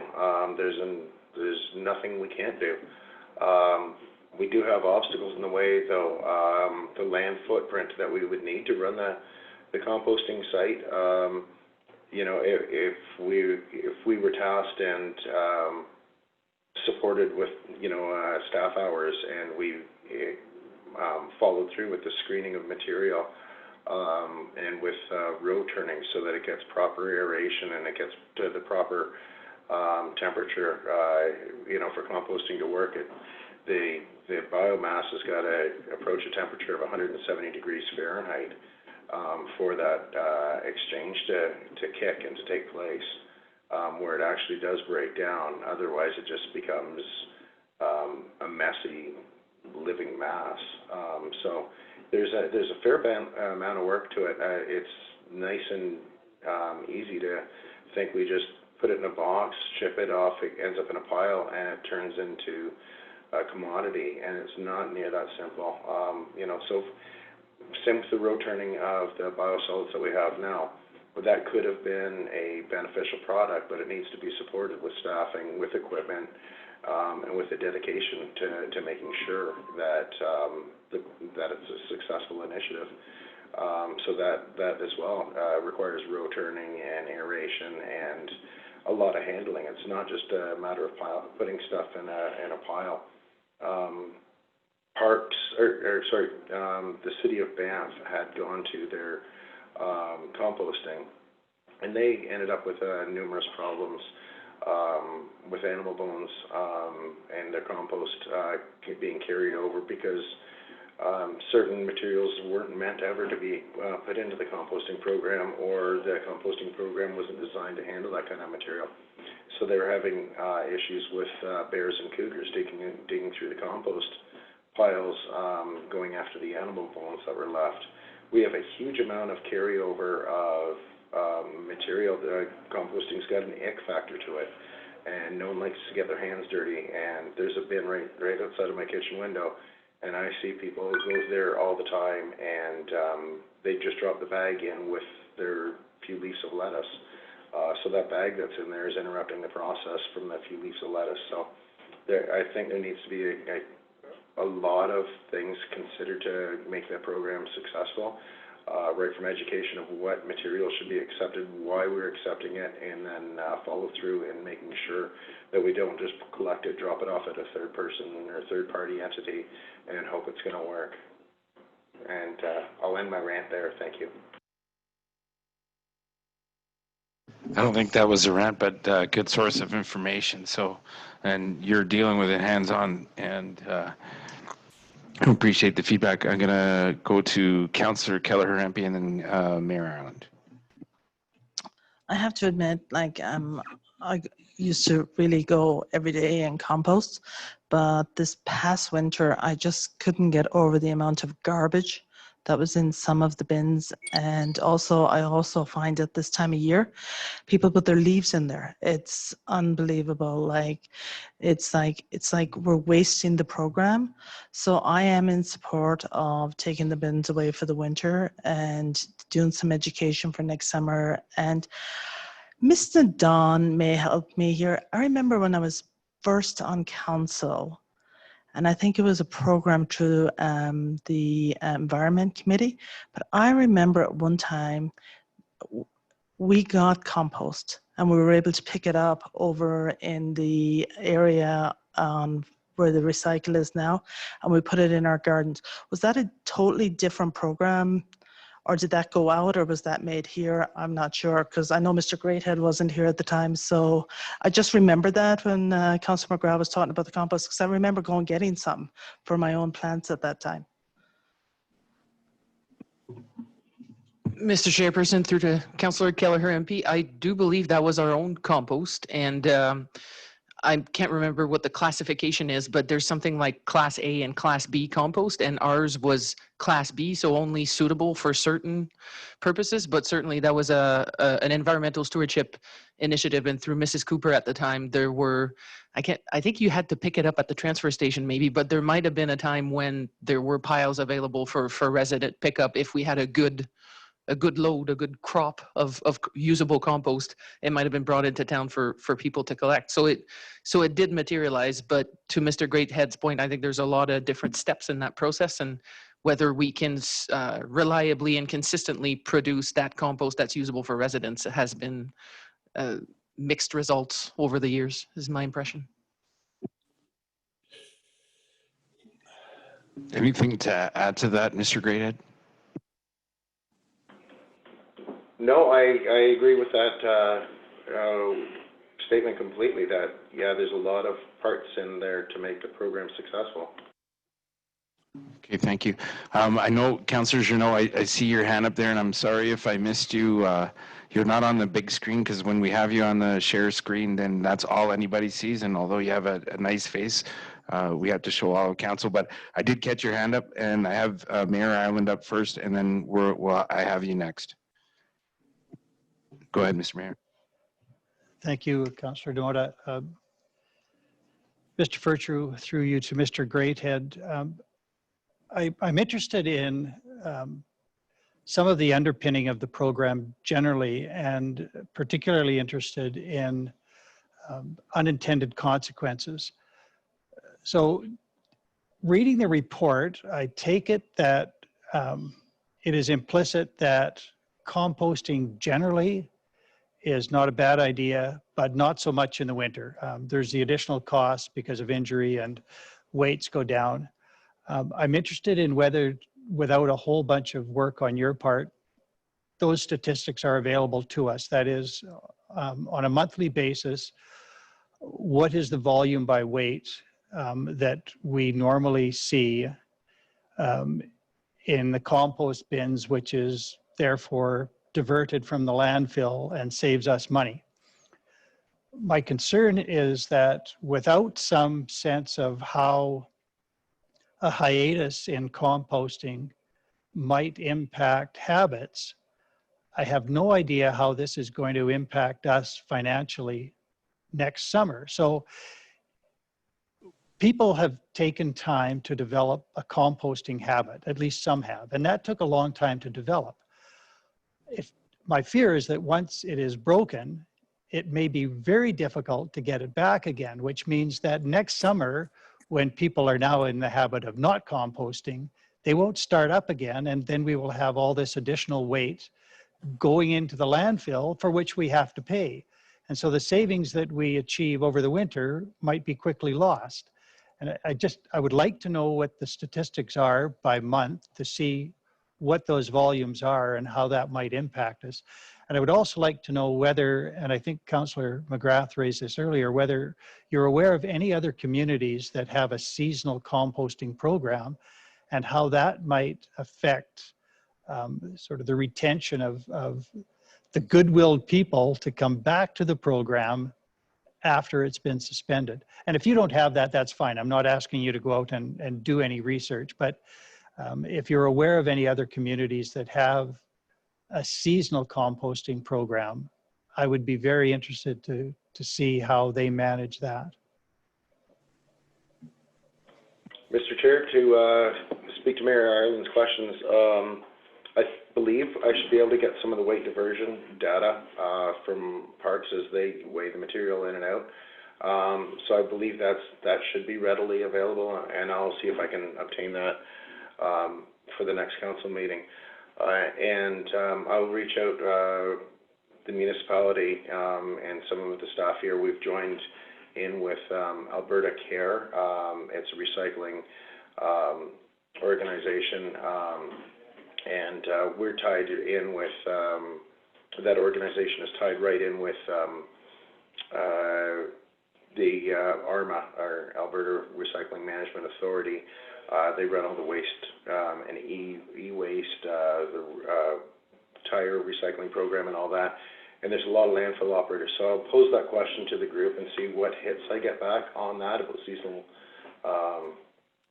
initiatives, and see what happens if it is suspended. And I'll try and get any information I can for next meeting.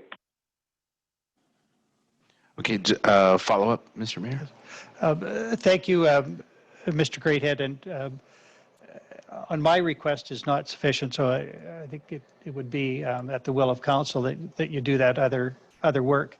And the final follow-up I had is whether we know the relative cost of landfilling versus composting, that is by weight itself. Are you able to tell us the cost per weight of composting compared to the cost of landfilling? I assume that it must be cheaper or we wouldn't be in this game at all. But I'd like to know what the relative difference is if that information is available. And again, that's my request. So I would wait until council confirms that they have an interest in that information before you do any work to fulfill it. And that is it for me. Thank you. Mr. Chair, I can speak anecdotally to that. I believe our tipping fee is $55 or $50. I believe it's $55 as a member per ton at the Hinton landfill that we're a partner of in the West Steelhead Regional Waste Management Authority. I look at the volume of material that's out there, and I would estimate that we're gathering less than 30 tons. Again, that's anecdotal, and I'd say 10 tons of that is debris that shouldn't be in the program, whether it's animal bones, ceramic cups surprisingly show up there, mugs, stainless steel utensils from the restaurants, a lot of carryover from that. You know, we do have an awful lot of contamination. I can't see that we actually save any money.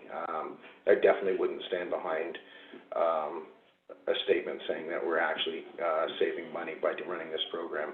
When we're invested in bins, when we're invested in separate route pickups, dropping it off at the waste transfer station in a separate manner, I couldn't, like, I would say that providing this program does come at a cost.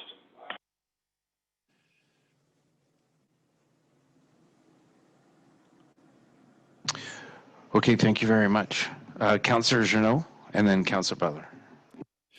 Thank and you. then Councillor McGrath. The item before us is suspension of winter composting. We've evolved here a little bit, and I think that it's probably timely to review the practicality of composting, period. Very noble, but if it's costly and the high level of contamination, I know that when we first started composting, everybody was going to use it.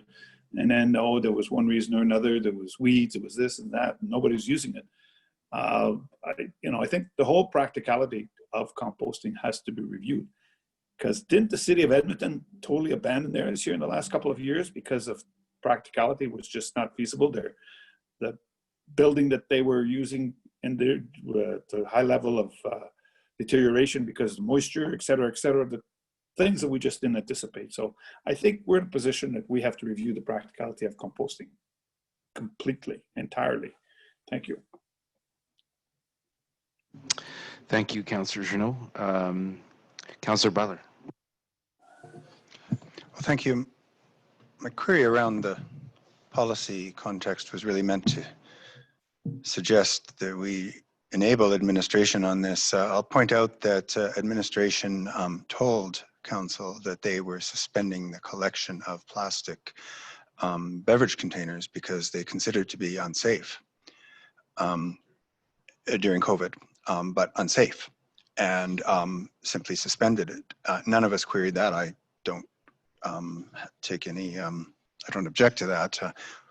What we're being told here, among other issues around cost and efficiency, is that there's a real safety problem. The compost program in the winter is hurting our staff.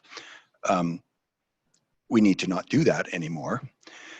And I think suspending it for the winter at least should virtually be a foregone conclusion. If it's that bad, let's just stop doing that for now. The community won't be really happy about it. And I would hate, all I would like to see is that not morph into a complete suspension of the program on an ongoing basis without at least real consideration to whether it can be done in a different way and done more successfully in future. The compost is, to me at least, really valuable. I confess I'm a heavy user. I have a complete set of silver plate cutlery to prove it. But it is. There are aspects of the program that work really well. But clearly in the winter, the way we conceived it, or the way it was conceived at the time, just hasn't worked. And oh, well, that happens. You know, good effort, but our program isn't winterproof. So I think we should suspend it for the winter. We should commit that we will at least talk about reinstating it in the spring. And in the meantime, we can have conversations about whether there are other ways that this could be done that would actually work through the season. It can't be only about dollars and cents. The goal of reducing organic waste into landfills is something that communities around the world are facing. And I don't think we should just abandon it because what we're doing now isn't working particularly well. But we have to suspend it for the winter. People are getting hurt, just isn't working. Budget considerations are paramount for the coming years. So let's at least understand today that yes, we should suspend it for the winter. Well, under the, thank you, Councillor Butler, and I appreciate the insight. And are the WCB premiums the main driver behind this? And I'm not saying that staff safety takes a backseat, but this has a broader scope, I think, in particular to what the mayor was addressing and what Councillor McGrath had addressed earlier with, you know, people making it part of their lifestyle. And because it's used differently than plastic bottles, and I think it has a broader implication, that's probably one of the reasons why we're discussing it here. Because if it was just strictly a safety issue, then I'm all for it, then shut it down. But I don't know how that'll be received. Councillor McGrath. Thank you, Deputy Mayor Demota. And I agree with Councillor Butler. I believe that even if it is costly, that it's the right thing to do. And composting our organic matter is absolutely the right thing to do. But I fully recognize the struggles that our town has had with winter composting, and I would support hearing more from the public over the next couple of weeks to see how our community feels and to allow our residents to more broadly understand the struggles from an operational point of view. But given the contamination conversation, I'm curious whether or not our compost is actually ending up in the landfill or not. And that's a discussion that I'm certainly willing to have over the coming months. It doesn't need to be into October as we decide what the fate of the winter program is. But I would like to make sure that if we are putting all of our intention and value into ensuring that our organic matter gets composted, that the end result is not going into the landfill.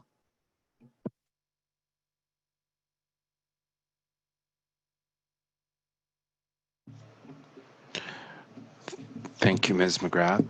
You know what, when you look at the strategic relevance that was given to us in the briefing notes, our environmental responsibility is in conflict with the mission. And, you know, although we might be able to deliver this service level effectively, it comes at a cost, you know, with injuries, potential injuries, and then, you know, are we able to do it efficiently and affordable? And to me, it doesn't appear so.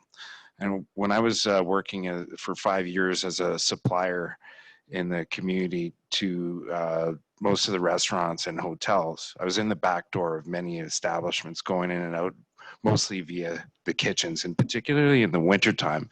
I couldn't wrap my head around the municipal process of dealing with those composting bins when everything was hard, and then having to clean those things because it was still, it's, you know, the owners and the users of them, it wasn't their responsibility. And I remember getting some flack from chefs and managers on why can't we keep up with this? And, you know, I remember standing there going, well, think about it. Look at the material that's in there. Look, it's rock hard. I was amazed at how we were still able to get around and do that. And I can't see it being cost effective. And I can't see it being safe either.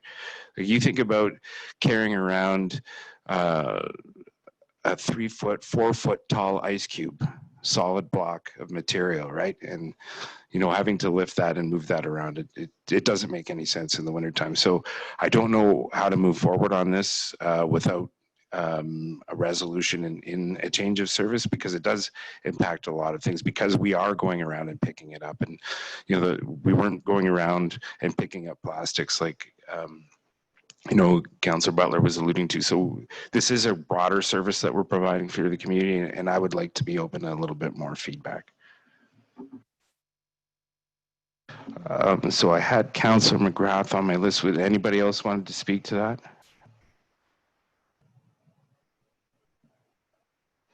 All right. Well, I appreciate the discussion, and I look forward to this going forward. The reason why I was discussing the October 6th date was only because the October 15th and November 1 for the recommending of the collections of the bins was in conflict with the decision date of October 20th. But I still think that gives us a lot of time if we have notice for decision in a couple of weeks from now, and then go ahead. I don't need to push anything forward, but it's already public notice in effect that we've been talking about it here today. And, you know, if the media wants to discuss that further or bring that forward to the community, that's great.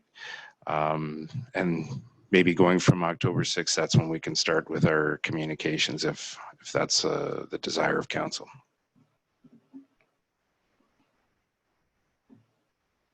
Anything else? Okay. So, out of one hot seat into another, we're going from compost collection to commercial cardboard and the virtual town hall coming up. And I think this is something that I'd asked to bring forward last week. Basically, just on who's running this and how it's going out, because I was a little confused on the communication piece of it. Council, through the chair, this item, we took the discussion from the council meeting where we, it was quite clearly said that everything's on the table except status quo. So we went to the management meeting the very next day, and we were brainstorming about how to get across and move with some haste on this. And I think we just, throughout our brainstorming, we just come up with the idea that maybe we should do a town hall, involve Chamber of Commerce to make sure that everyone who may want to have a voice can be heard. Do it over a Zoom meeting, and try and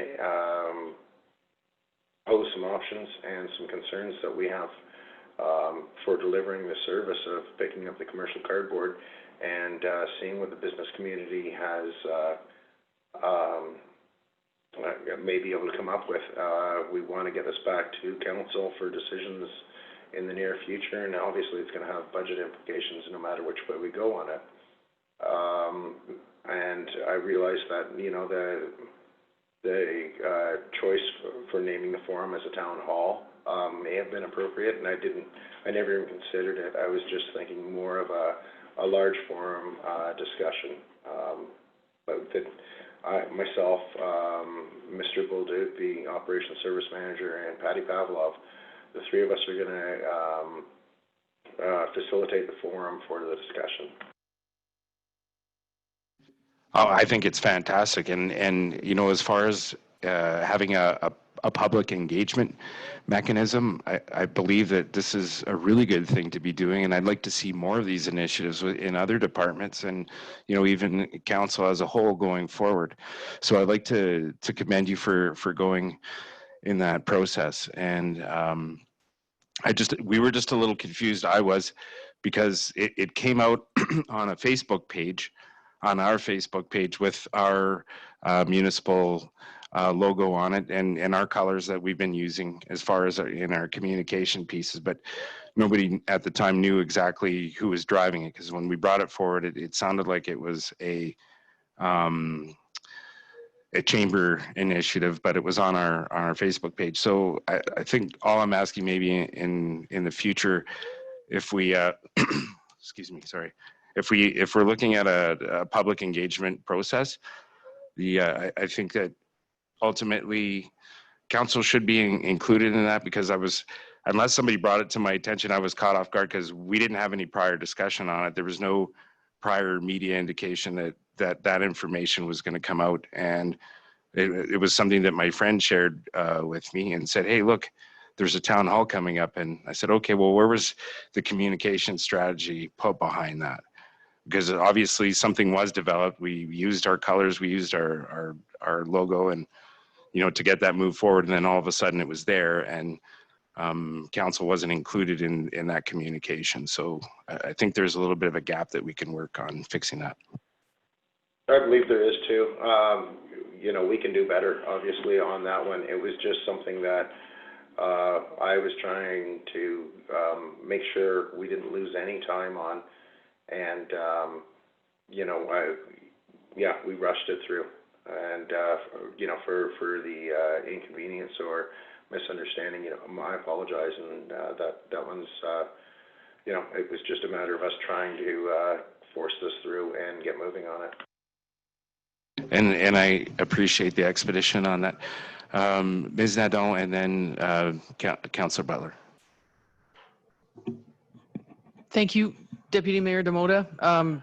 If I may shed some light on the process a little bit. I was away for the last 2 weeks, but this is one of the items that we pushed out the door the same week council gave us direction. So we sort of received direction from council on our last conversation about commercial cardboard that council wished to see some engagement with the business community. And essentially what happened is I developed a letter which was distributed to all businesses in town. So this is very much a municipal initiative based on a council decision and municipal services. So we've partnered with the Chamber of Commerce, thinking that they were the obvious partner to help us have that liaison with the business community and help gather that feedback and facilitate, and have a third party involved to sort of moderate or facilitate the meeting. And an adjusted version of that letter is presented on our website, but there was a handout to all businesses downtown, is my understanding. Again, that happened while I was away, but and we're based on our public engagement policy. We're identifying the values that are behind this potential decision, and some of the information that council had communicated to us is included in that document, including equity was one of the items that was brought up to ensure that the service could be accessible by everyone. And anyway, that letter is on our website, and that's what all the social media content and all the promotional materials lead back to. And so equity, fiscal responsibility, community safety in terms of the fire hazard that loose cardboard can cause in the alleys, and tidiness being the other one, as well as the possible options which were essentially extracted from the council reports. And the idea is to provide that information to businesses, so when they do come to the town hall and discuss with our staff, that they have some information and some background and can have put some thought into it and have some relevant input. And the actual format of the town hall and how that's all going to unfold has been left by large to Mr. Greathead and Ms. Pavlov from the chamber. But so yeah, so how it rolled out, or how council was kept in the loop or not, or we just ran with that direction and made it happen, to Mr. Greathead's point. And very much so a municipal initiative supported by the chamber, but developed internally on letterhead. Yeah, no, that's good, and I appreciate all that information, and I understand all that. There was just one little gap that got missed, and I was just keeping us in the loop that there was a town hall coming up, and I was just addressing it because I got caught offside on it, so I just thought I'd bring it up.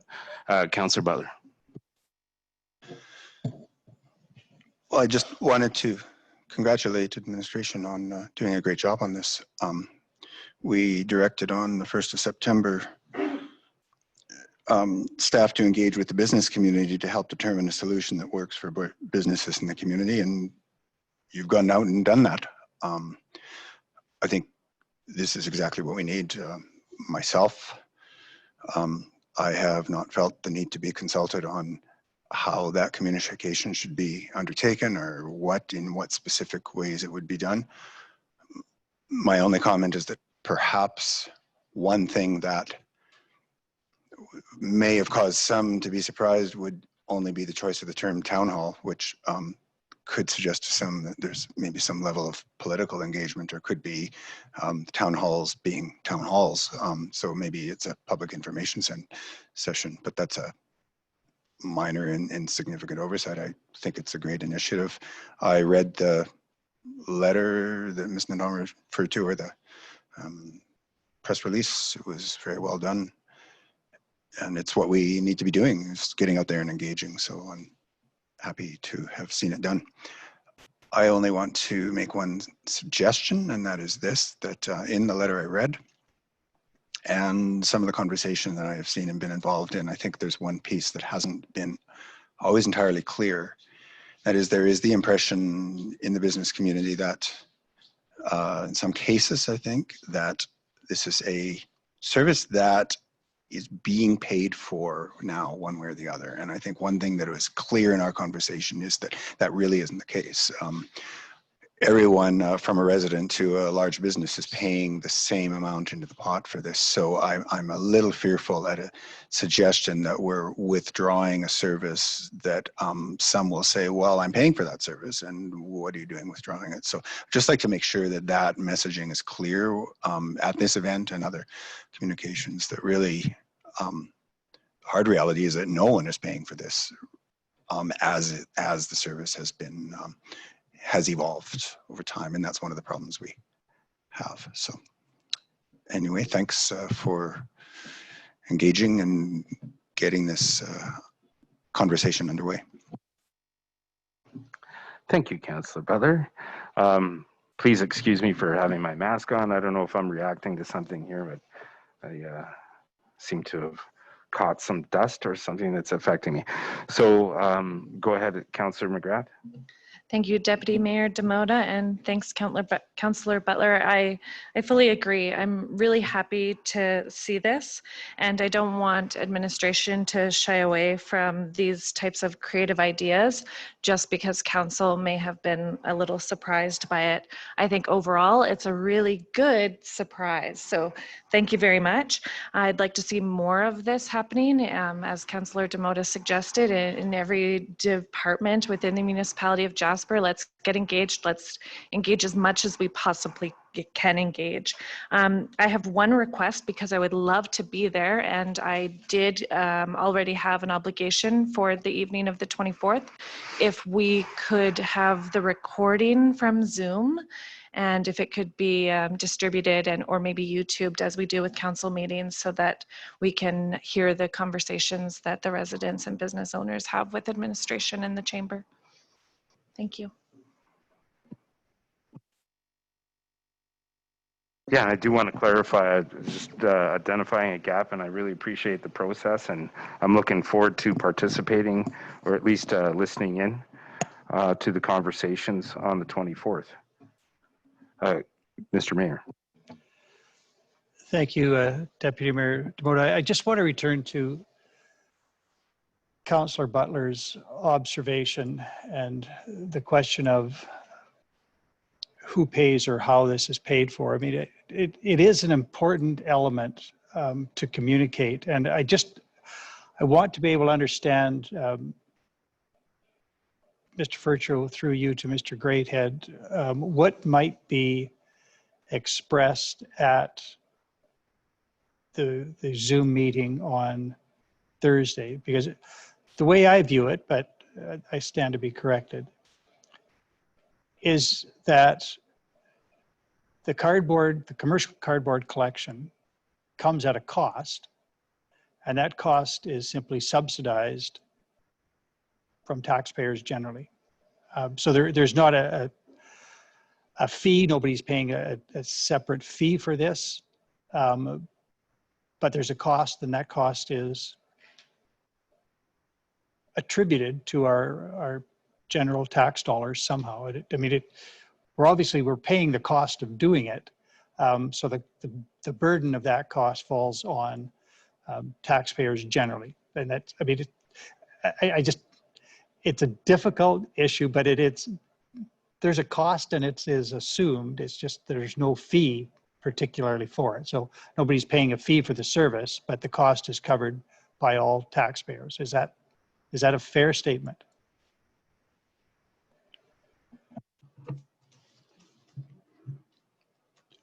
Mr. Grayhead, did you want to cover that, or do you want me to take a shot at it here? Right now, the only, they pay the same amount of recycling fees per business, whether it is a guest accommodation, residential service, or it's going to be a hotel or a restaurant or a grocery store. So there is no way of charging for different amounts that we've got in place currently. But I tell you, for the home accommodations, we don't go pick up the cardboard at those businesses. So there is an inequity that we're trying to address in this. We do send staff out for hours and hours every week, collapsing the cardboard and picking up the cardboard from the predominantly the central business district. That's where we're getting it. So it's the inequity that we're trying to address, as well as the fire hazards and the unsightliness of the downtown core. Just further to that, John, just on your budget, I believe the recycling is a self-funded utility, and we recover the costs. There's a disparity in how we do that, but we don't contribute. We're not short on that, where we contribute municipal tax dollars. That's a self-funded utility, isn't that correct? We cover the cost of recycling through the recycling, or the fee that we charge covers the cost of the service.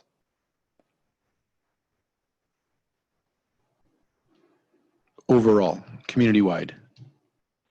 I believe it is. I believe it does cover the cost community-wide, and I believe it is an equal right now. But also, having said that, I've brought to council several times in the last year that the recycling markets have drastically changed, so everyone's going to be facing an increase and the unsustainability going forward. So this is the opportune time where we need to address this. So thank you for that. I just wanted to clarify the mayor's question, because just to be clear, and as Councillor Butler said, it's everybody pays a small amount into the recycling community-wide. However, the bulk of the cost of recycling is coming from these large commercial disposals downtown, so they're not paying by a long shot their fair share. Because when we have the operators in the downtown core, through the summer months, that's where most of the effort is going. So all of the people in the homes that pay the recycling fee and then they go carry their cardboard into a collapsed bin are paying the same amount, and that all contributes towards subsidizing these large sort of producers of cardboard in the downtown. So they're being subsidized by everybody else in the service. And I think that's the conversation we're trying to have, is that if you're going to be a large disposer of cardboard, you should be paying your fair share of disposing or doing it differently, so that that burden isn't being paid for by everybody else in town through the utility, not through tax dollars.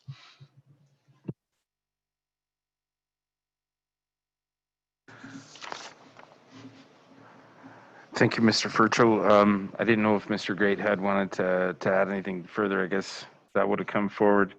Ms. Nadon, you had your hand up? I did. Thank you, Mr. Deputy Mayor. I just, along the same lines as Mr. Furcho just outlined, I think there's an important conversation here and a bit of history on our utility fees. So in recent years, going back 5 years, let's say, we've seen some pretty significant increases in the recycling rate year after year. And Mr. Thompson took the brunt of that when he was director of operations and brought those forward. And it's a combination of factors that brought us there. But one being that the way our utility fees bylaw is structured, it's a flat fee. Whether you're commercial or residential, everyone pays the same cost. Utilities are meant to be self-funded, which they were not for quite some time. So we were operating recycling programs, but not truly allocating the expenses related to it to the utility budget, but putting it into taxes. So part of the increases that Mr. Thompson brought forward at the time were to rectify that course of action to make sure that the fees were covering the cost of operations. Now, we've also dealt with huge changes in how the recycling world functions in general, which also decreased revenue, therefore more of the burden had to be collected through those utility fees. But so the inequity in who pays for what is in our flat fee for recycling, but also the increased demand and all kinds of other factors have led to significant increases in our utility fees, in our recycling fees specifically in the last few years. And that's where the true impact of that fiscal requirement shows, in my opinion. So and that is the policy discussion for council to have around how to manage that one.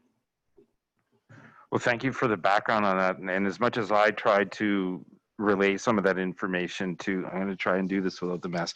And is when I try to relay that to some of the business owners that approach me or I approached in discussion, you know, some of that information is handy and hopefully that we'll have that when we're discussing it or letting the people know at town hall some of the background.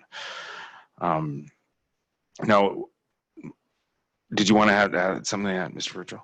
Just through, just Mr. Chair, when the business community is talking about this, I guess just to be clear, like the business community, when they rent a commercial bin, when they pay part of a commercial bin or for a bin, just so that conversation isn't being confused with the recycling fee, because I think there might be some of that. Because yes, when it comes to commercial bin pickup, the garbage, the businesses do pay more than a residential property would. This is an isolated conversation around the recycling, so that's the cardboard.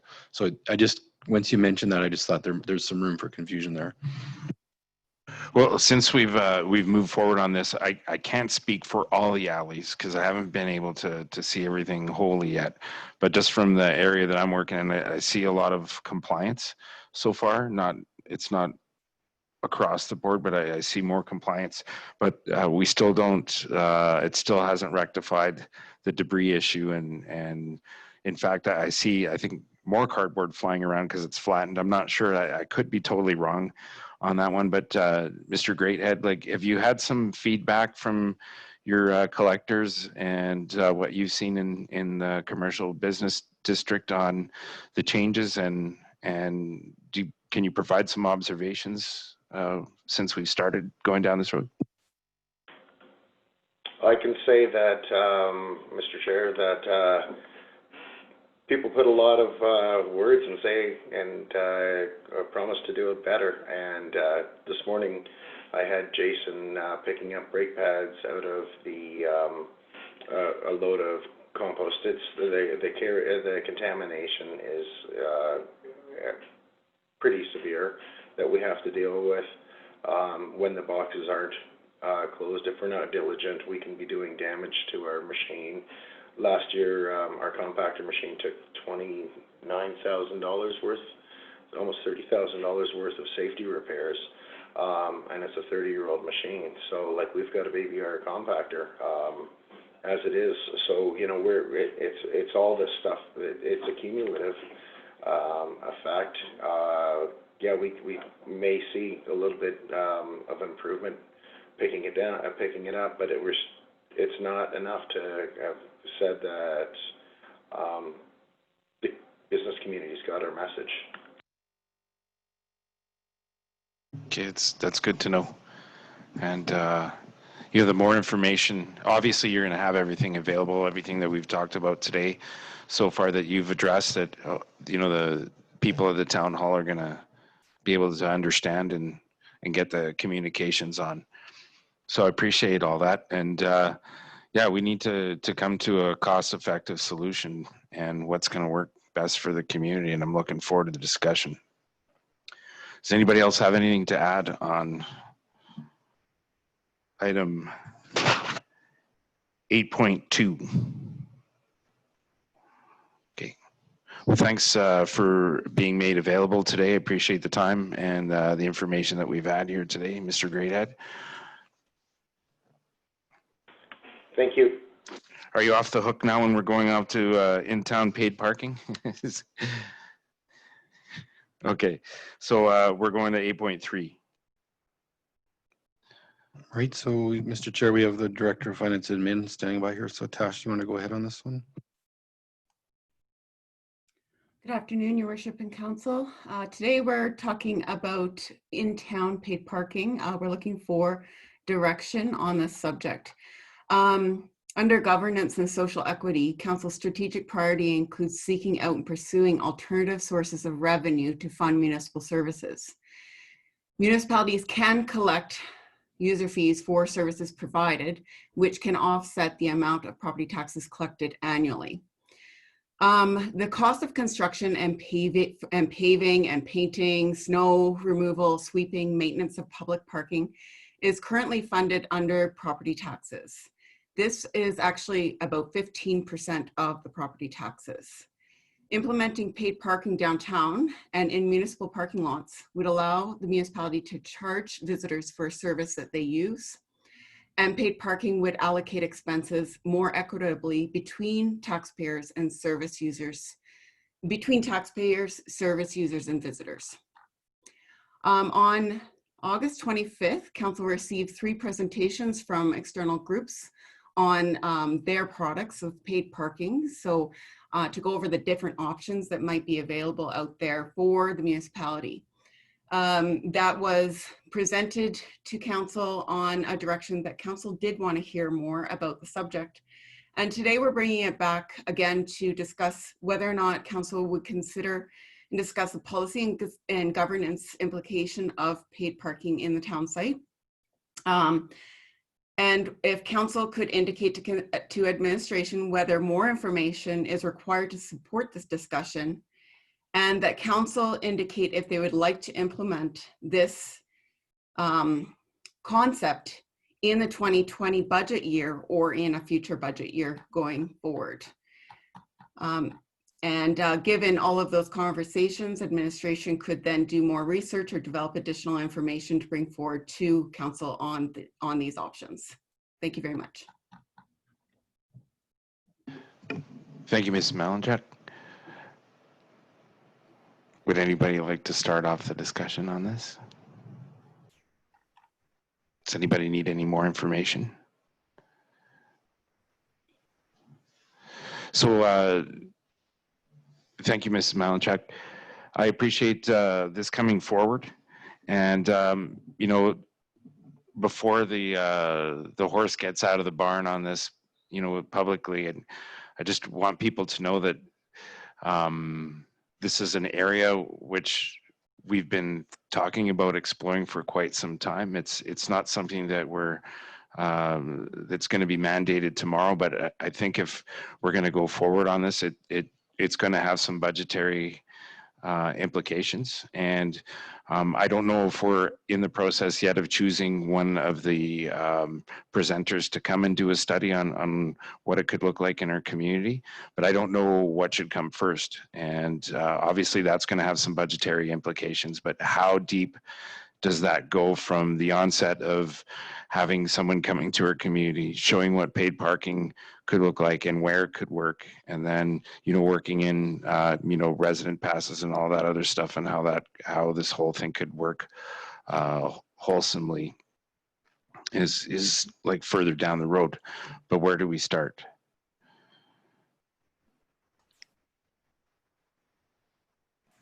Mr. Chair, I think my suggestion would just be that we did try to organize that conversation that you just put out in the recommendation. So if we just work through each of those 3 recommendations, that might help administration formulate our next steps. Okay. So just sparking the conversation, going through them. Councillor McGrath. The day that the paid parking presenters were presenting to us, I was conflicted, and I find myself still conflicted. And pre-COVID, I was certain that I wanted to see some revenue come into the municipality through paid parking. Now everything has changed. And the people that are visiting our community are low to middle income families that we're grateful for their visit. And I recognize that paid parking is quite common everywhere, but to slap the middleman with more expenses during these times is something that I contemplate, and I'm not sure where I sit these days with it. But I'm aware that this funding should be coming from somewhere else. This funding, ideally in our circumstance, would be coming from a cut of the gate fees from the federal government, but we all know that that's not going to happen. But I'm not sure who should pay for that, but we definitely need money coming in this form to help the sustainability of this community. My values are just conflicted on whether that should come from the low to middle income families that are visiting our town right now or not.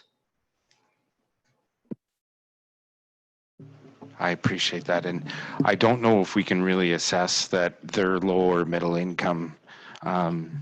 You know, I guess that's an assumption that we could make, and maybe just interacting. I think we're getting more people here that don't normally access Jasper in the summertime that have the ability to access Jasper because it's not as busy. And maybe that does have something to do with their economic background. I'm not sure. But I'll tell you, as of late, I'm seeing a lot more high-end vehicles in town than I've ever seen. So I don't know how you monitor that. Councillor Butler, you had your hand up. So no one wants paid parking in Jasper. True. I don't want paid parking in Jasper. But we are between a rock and a hard place. What I might want and what might be the best solution for the community on into the future may well not be the same thing. And I think everyone in the community could say the same. I don't think that we have a problem with a lack of paid parking, but I think we have a problem with unregulated parking in the community, and we have revenue problems. The problem with unregulated parking is visible in all sorts of ways. I don't want to go into them all because we'll be talking about this if we choose to for quite a long time. But I mean, it's everything from oversized vehicles parked here and there in the community, people who don't have a place to park their RV because our RV lots are full, and so they're parking on the street and they're kind of getting away with it, and that's not equitable.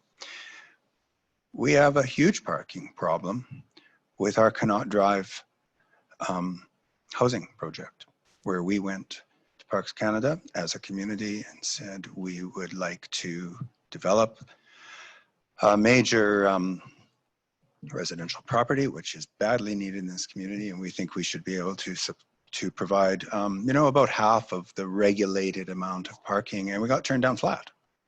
Now, I would like to suggest that we might get a different answer if we were to go back and ask that question in the context of a better regulated parking system. Residents in the area of that potential project are understandably very concerned because right now parking is unregulated. People can park almost anything anywhere they want.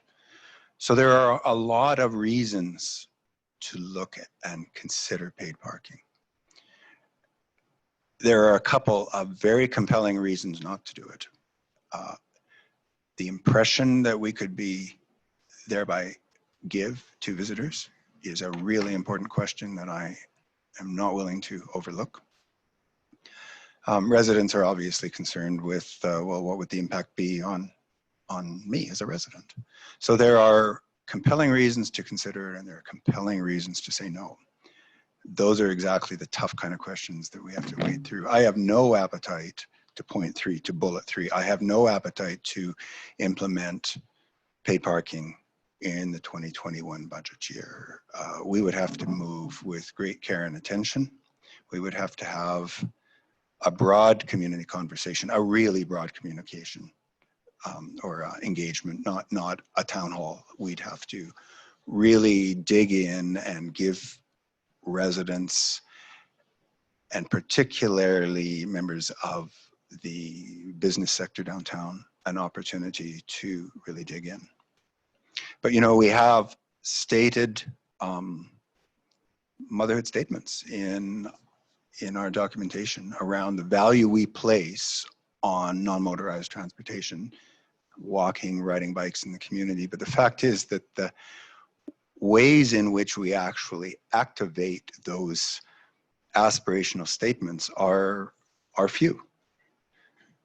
And if you really believe that you want to build a community where you value walking and bicycling, then why shouldn't people pay for parking? Streets are public. They're no one's streets. No one has a right to park on public streets. Yet it's a broadly assumed right. I assume it all the time. It really ticks me off when people park outside my house, and sometimes I go and tell them about it, but that's not my piece of street, and I know it.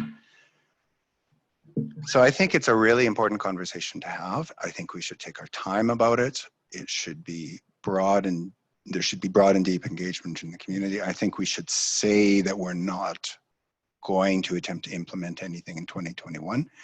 If we need a little bit of budget to have a deeper look, maybe we could allocate some budget to some consultation on it. I was disappointed that the transportation study that was done a few years ago, that the conclusion provided to us there was that we should consider paid parking, which was really helpful. I don't think I need more information from administration myself right now to the second bullet, but I think on the top bullet that we should absolutely discuss the policy and governance implications, but do so in a very structured way over a long period of time. Because there is no doubt that I have no doubt that the most vocal sentiment that will come from the community will be a negative one, because no one wants paid parking. But better regulated parking, and part of that being some paid parking, could provide us with some solutions to some sort of ongoing and vexatious problems. And they're only going to get worse as we come out of COVID, because the world of RVing is just exploding. And we are going to find our town, and there's just one aspect, we're going to find our town more and more inundated with these large vehicles. And if we don't regulate it in some way, I think that we will be sitting here again in 2 to 3 years when COVID is past, and trying to start the conversation. So let's start the conversation now. That would be my view. But during these times and the really difficult economic situation we're in, and as Councillor McGrath said, that visitors are in, I certainly have no immediate appetite, but I would hate to lose the impetus of getting the conversation underway. Thank you for bearing with me and allowing that long diatribe. I started timing you halfway through because I was going to see how far we could go. But you know what? I appreciate the depth of consideration that you've put towards this, and you know, put considerable amount of thought. And I appreciate the thoughts that you have, and you know, and I agree with both of you. And but I think we should come up with a better parking plan overall outside of paid parking.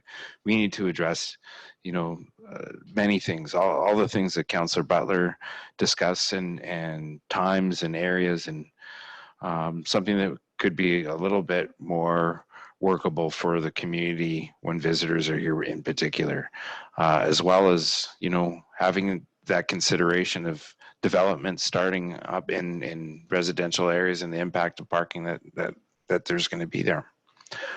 Councillor Journeau, I thought you had your hand up. So no, okay, sorry about that. It was just, we're laughing because of the way the screen popped up when I addressed you. But yeah, I just wanted to make sure that we weren't missing out on you, sir. Okay, you hear me loud and clear.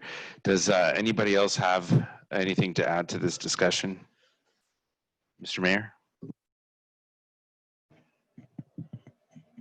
As unpopular and unwelcome as paid parking might be to many people, I think that this is perhaps the opportune time to talk about it.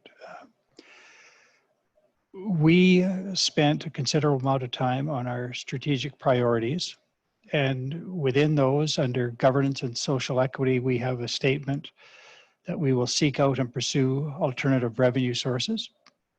This potentially is one. And we've said consistently for years that we would do that, but we've never done it where it's to some extent low-hanging fruit, although it's low-hanging fruit surrounded by all sorts of barbs and nettles. We've also indicated in our strategic priorities that we would allocate expenses equitably among and between taxpayers, service users, and visitors. This is clearly an opportunity to get some of the expense of running this town in the hands of the visitors, where we have always all said there should be a greater degree of contribution. And under the section on economic health and fiscal equity, we have said that we would pursue equitable allocation of costs between the community and visitors and among community ratepayers by, one bullet point, expanding visitor user fees where feasible. This is a visitor user fee to a large extent. And we said that that's what we would do, but when the opportunity presents itself, we say, well, actually, we're not going to do that because maybe the timing is not right. This budget year, we are going to be facing some real hard questions about increasing taxes if we want to return services. This would be an opportunity to address what I think is going to be a real deficit in our budget. And yes, it's going to be difficult, but if we don't bring it forward this year, then will the next council, that's only a year away, need time to get this whole notion under its feet, and then it's delayed for another term and then another term. This has been a topic that various councils have kicked down the road for a long time. And yet, in our strategic priorities, we have identified, in general sense, not paid parking as a particular item, but in a general sense, that we would pursue a course of action based on the equitable allocation of costs in this community and putting some of those costs onto the visitor. And this is an opportunity. And I agree that we may not be initially very popular, but if we can sort out how this will impact taxes in the long term, for example, and get us started on the road of alternative revenue sources, I think it is something that we owe to the community. And I think it's something that we have essentially promised we would try and do. So I'm quite prepared to have the discussion right now. And I'm quite prepared to discuss it in time that, if possible, we could implement for the next budget cycle. Because otherwise, I don't know how we're going to fund what we need to fund if we're going to return services to levels comparable to what they were pre-COVID. So I think it's an opportunity, difficult as it may be. I say that's why we're here, and let's get at it. Councillor Keller-Rampe. I'm in agreement with Mayor Ireland. You know, it's been very interesting this summer. I've had a lot of calls through work from visitors, and they're going on different things, and they say to me, where can I park? And I'd say, oh, you can park here, there, and there. How much does it cost? And I go, well, we don't charge for parking in Jasper. They were quite surprised. And I think our community may not like it, but we're bringing in, if you have your resident pass up, you don't have to pay. So it's not affecting our residents. It's just going to affect our visitors. And if these same visitors go to Vancouver, the park in Edmonton, the park in Calgary, the park in, I'm not sure, Canmore, they pay paid parking. They're used to it. People that travel now pay for parking.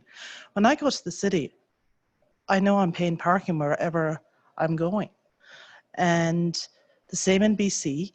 And I think visitors know that, and they build that into their budget when they're coming.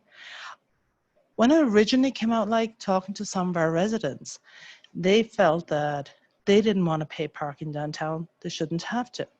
We're addressing that. We're also addressing that residential areas around the downtown business core or behind the grocery stores, you have to have a permit to park there. I think our community may actually not take this too bad. I mean, it's well thought out. We're not really affecting our residents. We're not affecting all of us here that have park passes. Really, it's the visitor coming. And from what I have seen this summer, people expect to pay parking. And I'm glad you brought that up, because it brought me to something that I observed when I was in the city last time.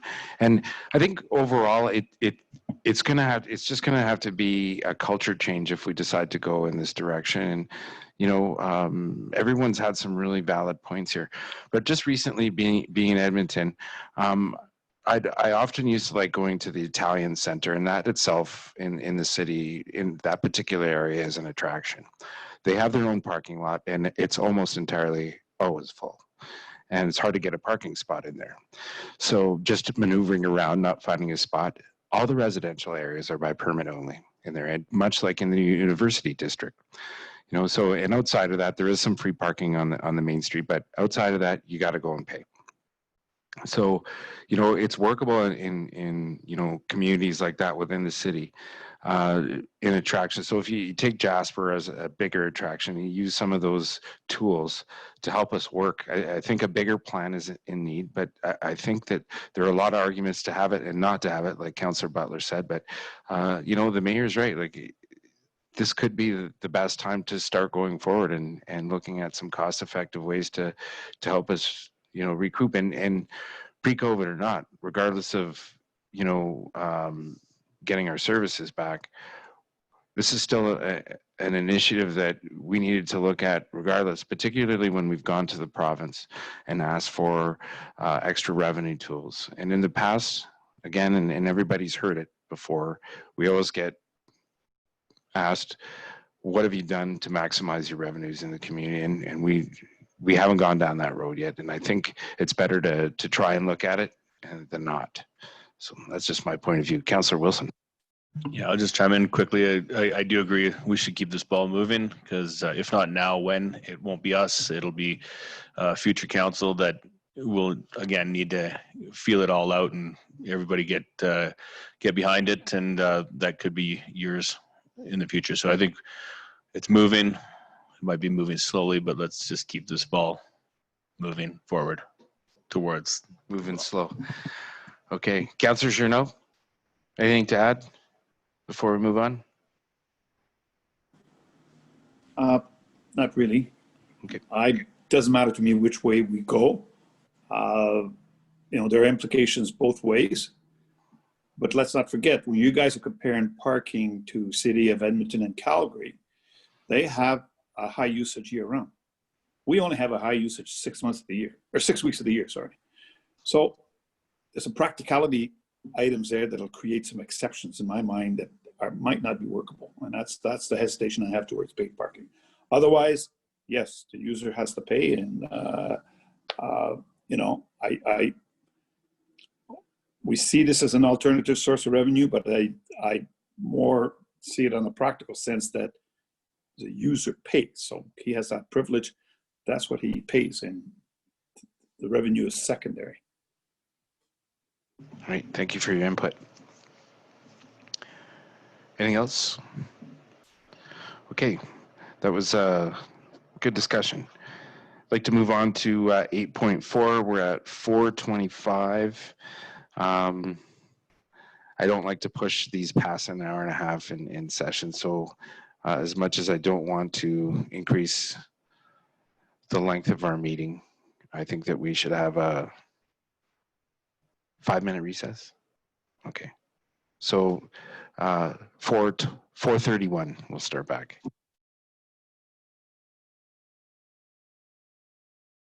For this to go forward. So I'll let you figure out who that was.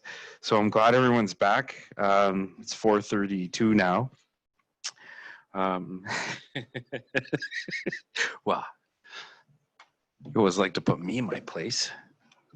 Got to be able to take a little jab every once in a while, my friend. Good. All right. Do we have Ms. Malinchuk available? I'd like to thank you for the prior presentation, and I believe that you're going to be discussing 8.4 for us.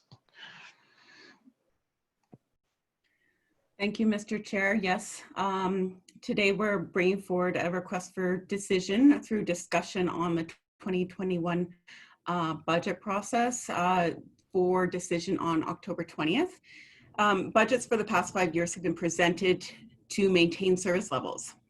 Budget presentations have been typically been held in late November, and this year we'll be presenting early November, 9th and 10th exactly. Administration would like to discuss which approach council would like to use for the 2021 budget process. This would be to support the budget preparation and stage the budget discussions for later this fall. Administration is also recommending that a final decision date for the 2021 operating budget to be approved in January or latest in February 2021. An approach based on maintaining prior year service levels has been used in most years, with a budget target or percent increase direction provided by council after being provided with what administration presents as a required budget to provide the services. Administration is hoping that council may consider a target dollar amount or percentage increase as a preferred approach for this budget cycle.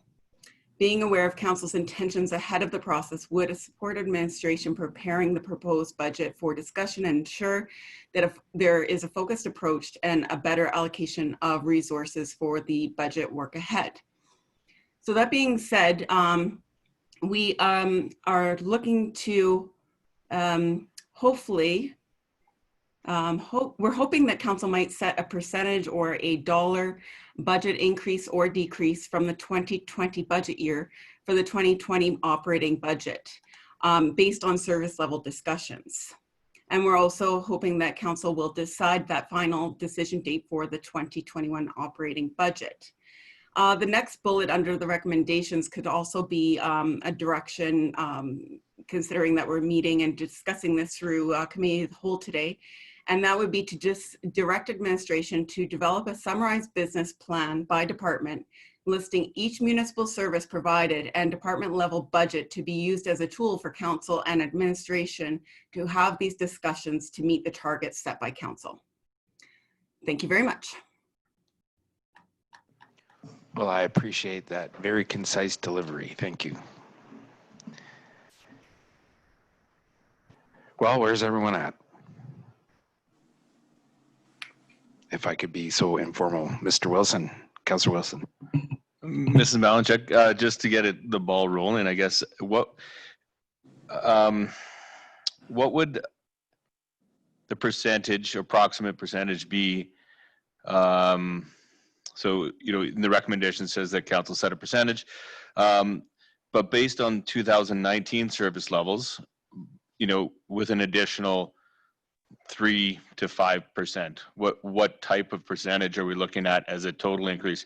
If we take 2019 service levels, so pre-COVID, but then, let's say an approximation of somewhere in between 2 or 5%, or what would that total percentage increase be?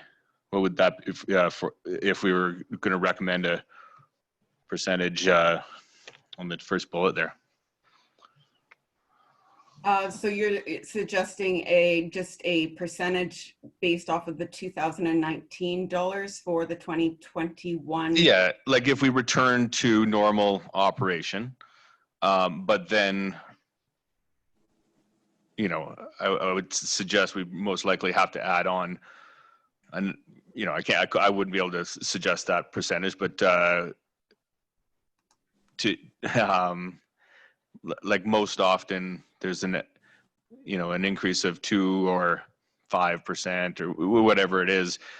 So if we were going to go back to 2019 levels, but then add what you think we might need just to maintain 2019 service levels. Sorry, it's a bit confusing, but no, I understand. So last year, or this year, sorry, there was a reduction of 12.3%.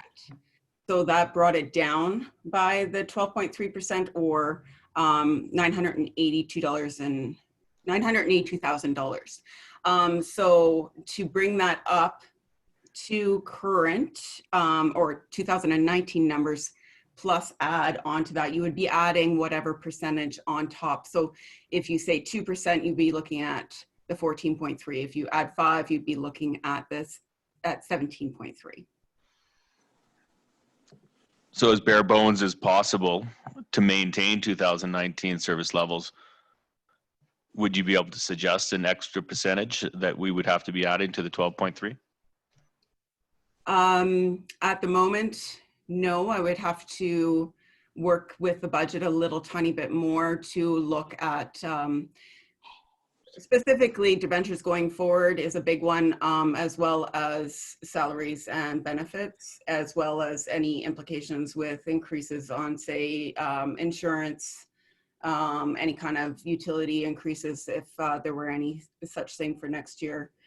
So that it all comes into play.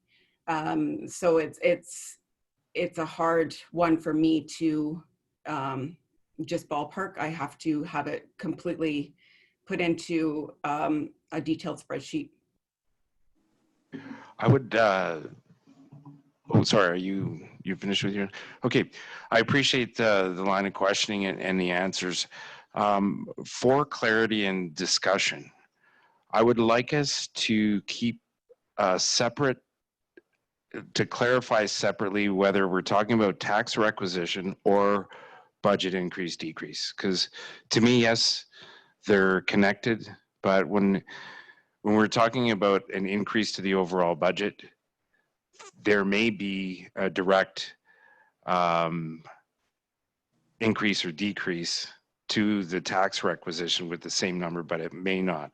So I think that when we were talking about at our last meeting on changing our direction with how we were going to approach this, I thought that maybe some of the discussion was around restructuring on how we were approaching going through the next budget cycle.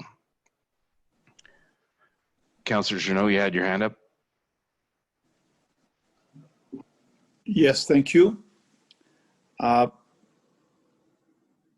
me, but I would, rather than go to percentage, I think I've stated before that we would want to be talking about dollar amount. But been rethinking that, and I think it might be difficult for us to come up with an amount of whether we want to reduce or increase. And because of the events that have gone on before us, namely COVID. So I guess before we were to move, if we were to move for an amount, but even if we go for a budget increase, a percentage increase, sorry, I think Ms. Melichuk already alluded to that. There are some fixed cost increases that are coming up. So I think they should be stated to us as to exactly what they are. So for example, salary costs, what's involved there. You mentioned insurance costs. You would know, but I don't know anything. And then utilities. But I think there's also a cost to do business under COVID. I think that we should have that identified because, you know, as much as Councillor Wilson hopes to get back to normal, I don't think normal's coming for a while. I think we're under COVID for a while. And that the cost of running business should be identified, I think. And again, I would appreciate those in dollar amounts before we would move to a budget increase or decrease for the preparation of a budget. If we're being asked to come up with an amount. I think there should be certain fixed costs that are identified. Fixed costs, there should be certain costs that are going to increase. They should be identified to us in advance. Thank you. Just a quick response to that. I have no illusion that, you know, things are getting back to normal. Like, I wanted to know the 2019 numbers and in addition to getting back to normal service levels. I know the increased cost in operating under COVID is going to be quite a bit more. So I just want to know a baseline of where we're starting.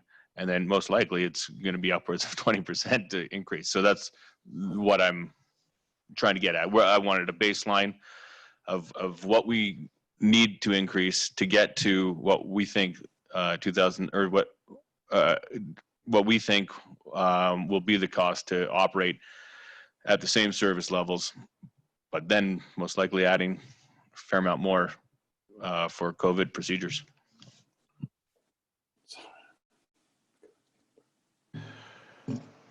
Thank you for that. Mr. Mayor?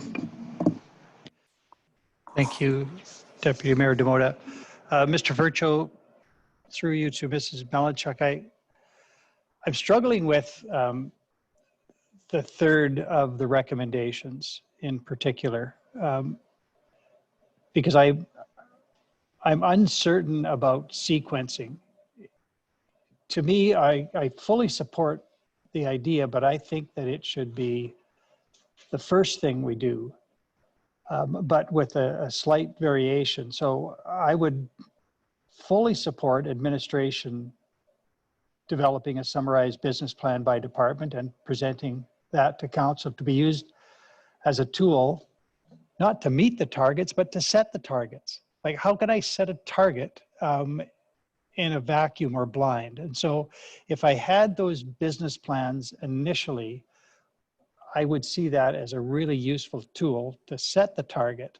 And then I could deal potentially with the first recommendation, either in a percentage amount or a dollar amount or however, and whether it's based on the overall budget or as Deputy Mayor Demota said, based on the tax requisition. But I find it difficult to get to the first recommendation without having gone through the third one, so that I have some parameters that I can use to build the target in the first place. So I'm looking for some help from administration as to how they see this rolling out, in particular, the development of those summarized business plans. Yes, Mr. Chair, through to your worship. They are listed in no particular order, and that is why I alluded to that bullet point as being more of a direction that might be given to administration today, being a committee of the whole, and that we might just be able to discuss that, and that we might be able to receive that direction so that we can provide that tool to council and administration to have those, to foster the conversations going forward. I think definitely I have some ideas of how to bring it forward so that we can have these discussions based on service levels in the future. So yes, they're not in particular order. I apologize for putting it last. I added it to what was presented the last time, and that's why it was added last. Sorry. Well, thank you for that, and no need for apology. I just needed to have a clearer understanding of where things fit in process, and to me that is a process that I can get behind. And if council's in a position to give some direction today, I would certainly support that direction. That I would like nothing more than to see summarized business plans by department based on services, and then council is well positioned and equipped to look at the service levels that we're interested in supporting, and then we can move to setting some kind of parameters for you to develop the budget. Well, and I appreciate you bringing that up, because after the last meeting, I've got you down. I thought that's kind of what the sentiment was, and even though we didn't give clear direction, and I'm glad it was added here today. And I think that moving forward, that's the best approach, and I'm glad that you brought it up. Is that before we get to any other steps, I felt, Ms. Malinchuk, that that you said that you were more comfortable with that process, as well as that would be the most ideal thing for admin to go forward with. Is that correct? Yes, I think it would be an excellent idea to have the conversations surrounding the service levels and being able to determine the direction that council wants to go for the 2021 year. Yes. Okay. Councillor Butler. Thank you. A couple of 3 points. In terms of how to structure the conversation and also where we might end up, I have to say that I don't think that there can be any realistic consideration of returning to 2019 service levels in 2021 when we, as council, elected to reduce the tax requisition for 2020. We had no idea what length of time and depth of crisis COVID would be imposing on us. I think we hoped it might be a few weeks, figured it might be a few months, and it's going to be a couple of years at least before things return to any kind of normal. And I don't think the normal we return to will be the normal that was normal in 2019. So I don't think that that's a good place to start the conversation, because I think that that would be starting the conversation at an unachievable goal. I think we reduced service levels. I think we will have to continue on reduced service levels. I've been watching what's going on in other communities. I mean, Edmonton is an example, far, far, far bigger than us, but they are looking at millions of dollars of service reductions and struggling with how to do it. So we're not alone in this. I agree completely with Mayor Ireland's point that summarized business plans by department will help us to look at where we can choose to reduce services, because that's our responsibility. However, I'm concerned about this. I'm concerned about starting a long and difficult conversation about where we're going to reduce service levels, and those will be fraught conversations, and we won't agree in a lot of cases. And we will do what we've done in the past, I fear, and direct administration to do a lot of work to give us I heard already 3 suggestions as to the kind of collateral, the kind of numbers that we'd like to get from administration to help us through this. And then you know what we'll do in the end? We'll pick a number. We'll pick a number based largely on what we feel would be a palatable tax envelope or a palatable increase in the community. And I'm really concerned about having a conversation that goes around and around through a lot of sort of side routes and tangents, and then in the end we'll do what it is our job to do and pick a number. And I don't want administration to feel that they've put a whole bunch of work into providing us with a lot of reports, and then in the end we picked a number that we thought was palatable. So while I would like to see the information referenced in point 3, absolutely, I think that it would not be untoward to start talking about, well, what might that number look like now? I don't think it's, I agree with Councillor Jeannot that just talking about percentages is really difficult, because percentage from what? I'm myself more comfortable talking about what that the number might look at.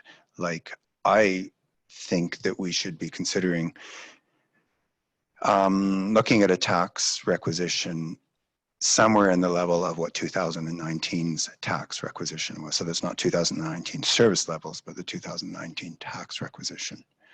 In other words, that would be a 0 increase over 2019. It would essentially mean that the 12.5% increase that we imposed this year would be cut in half, averaged over 2 years, setting aside, by the way, inflationary increases, which they're there, but we can't solve all problems. So I'd like to propose that we consider a number in that realm as being a combination of necessity and palatability. We can't, I don't think we can move forward with a similar number to what we had this year. It's too low. And we made it pretty clear to the community that that was a one-time, one-off response. It was the decision we made at the time with the information we had at the time. So that's where my thinking is going. It's good, and I appreciate that thought. One thing that I want to look at, if we're going to go down this process and work with the business plans, I'm not going to look, in my own opinion, I hear a lot of reduce.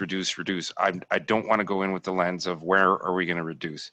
I want to look at what's essential to the community, you know, and then what are the next levels of service that we need on top of that, you know, as the need to haves in the community, and then look at the nice to haves, and just go through the process on where we can, you know, maybe talk about where Councillor Butler's going in working within a parameter of what we can afford or what the community can afford. And then we look at, well, if we can't do those certain things, then we look at reducing, or as Councillor Jeannot said, and Councillor Wilson, we might have to adapt our services and increase in some areas because of COVID. So I'm not going to look at it, and I'm going to try to look at it in a positive, holistic way, and then what's best for the whole outcome of the community. And there's going to be some things affected negatively, and there's going to be hopefully some things affected positively. But in my line of questioning last week, when I was asking about, have we found any efficiencies, and the stuff that we were leaning on before, from what I was told, is they're getting to an alarming level now, to where we were too thin, and we're going beyond thin in some areas. So we have to look at how we can address that, and then work on the services after the essentials, the need to have, and then the nice to haves. So in you know, what's mandated to us, and then look at what, you know, how the community could benefit from what we can provide and afford. Does that make any sense? Mr. Mayor. If I may, I just want to seek clarification from Councillor Butler as to his proposal. And I think what I heard then was that rather than set either a percentage or a budget increase, decrease, you are leaning towards directing administration to come back with a 2020 budget with a tax requisition which equals the 2019 tax requisition. Is that what I heard you say?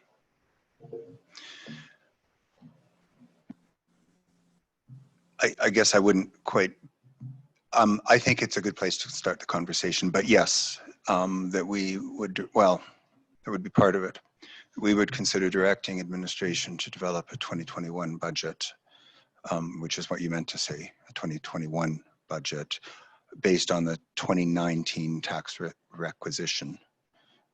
So the requisition before we trimmed 12.5% off it.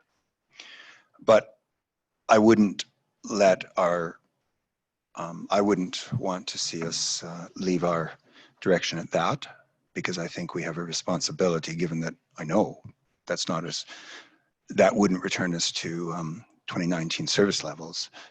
So we're forced, I think, we have the responsibility to look at where we would direct that service reductions occur, which goes back to your point about seeing department by department information. If we agree, as I feel, that we can't expect to return to 2019 service levels, then we have to direct on at least a department by department basis where we would impose reductions. And so my thinking is that that might look like set a tax requisition of about that amount. I mean, why not that amount? And then perhaps to go one step deeper and set departmental amounts, and then instruct administration to go off and build a budget based on that information. if I may, I appreciate this is a little unusual, but through you to Councillor Butler on the other side there. Then in terms of the service deficit rather than the budget deficit, you would not be averse to considering if we can find other ways, such as finding a different way to fund or quit funding commercial cardboard pickup. Those funds would be available to augment some more service levels. And if we were able to find, for example, that we had an appetite for paid parking and it did more than cover those costs, then again, that could be something that could be attributed to returning service levels. Yeah, absolutely. That's exactly the kind of conversation I would like to see us have. Yeah. Councillor Keller, MP. And also looking at those services, like we also have user fees. And if the service is that important and people want it, you know, maybe we raise some user fees. You know, I mean, like, I think we need to look at everything. And, you know, as Mayor Ireland has talked in the past, we have a lot of service creep. I mean, should we be doing it? Should we not be doing it? And I think this is the year to have those conversations. I think, you know, going forward, like, you know, let's set the budget. You know, we've talked about it. We've talked about it since this council came together about how we'd like to redo the budget. And I think this is our year to really look at it and examine it and move forward. It's good, and I appreciate that. I've got your name down. Who was up before you or Paul? Okay, so I've got both of you down next. I just wanted to say that my train of thought is opposite of what I initially introduced into looking at, you know, our reductions prior, like when we were going through COVID. We ended up going down, ended up going through a process, but the process I was presenting was looking at the overall budget and the services that we offer, and then looking at the reductions there, and then hopefully the requisition would come into play into a certain thing. And I ended up agreeing with just going with that number because I thought that's probably where we're going to end up anyway. And but now if we're reversing the process, I think what we're talking about is doing the exact opposite. And I don't want to go and talk about setting a number like 7.98 because I think that's the wrong path this time through. And I think addressing what we can, everything that's been discussed here. And I think going through those processes will help us out and then finding that number at the end. Councillor McGrath. Thank you. I'd like to point to another reason that I would like to set a number sooner rather than later. We can say that we would like our final budget decision to be made on such and such a date, but never mind experiences in past councils, but we have experience of how hard it is sometimes to wrap those conversations. And I think we owe it to the community to give them direction and let people know really soon what kind of a tax requisition they would be looking at last year.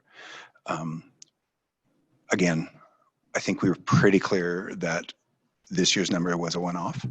And I think we can help our community by saying, just so you know, this is the kind of number you're going to be looking at. Now, I know that it can be seen as a backward process to pick a number and then work to that number. But what we would really be saying is we're going to figure out a way to operate the community next year at something less than, let's say it's $8 million tax requisition, for something less than that. We then set ourselves the goal of building a budget that comes in at under that number and the rest goes to reserves. So we still have lots of conversation to have in there.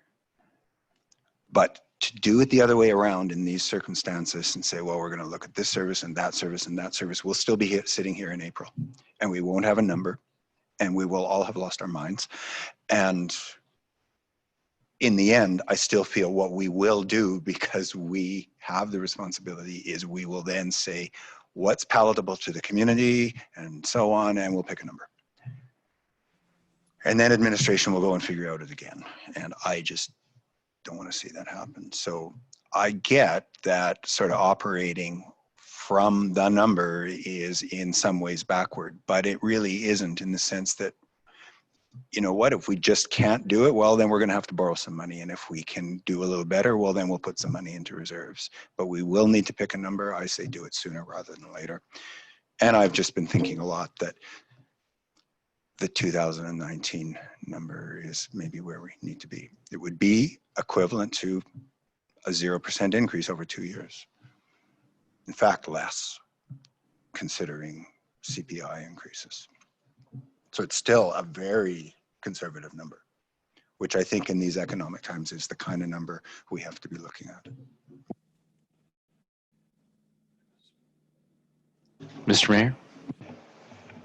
I am simply going to suggest that I will, if not recommend, at least support filling in the second blank on these 3 recommendations as December 15th. I think we should just tackle this. If we start with public presentations, early November, November 8th and 9th, I think are the dates that are scheduled.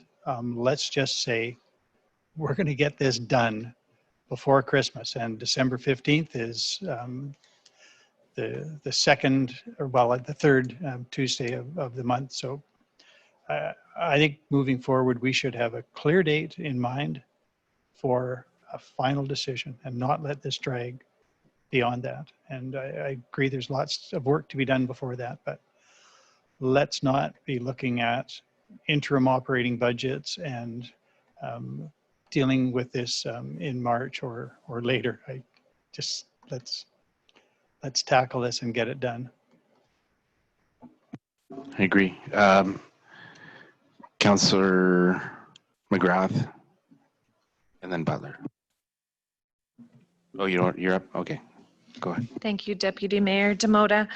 I agree that the timing is important and that this is the appropriate time for us to start having these discussions, and agreeing upon a date such as December 15th is an excellent idea. And I think that we need to get our budget established and move through this process in a much quicker way than we have in previous years. So thank you for that recommendation.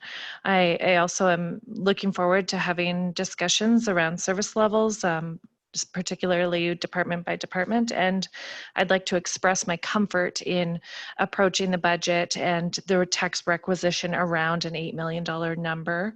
I believe that if we decrease taxes by 12.3% and we bring it up by approximately that to balance us at 0 in the first 2 years of our term, we raise taxes by approximately 11.5%, and I have comfort in a 4-year average of 2.8%.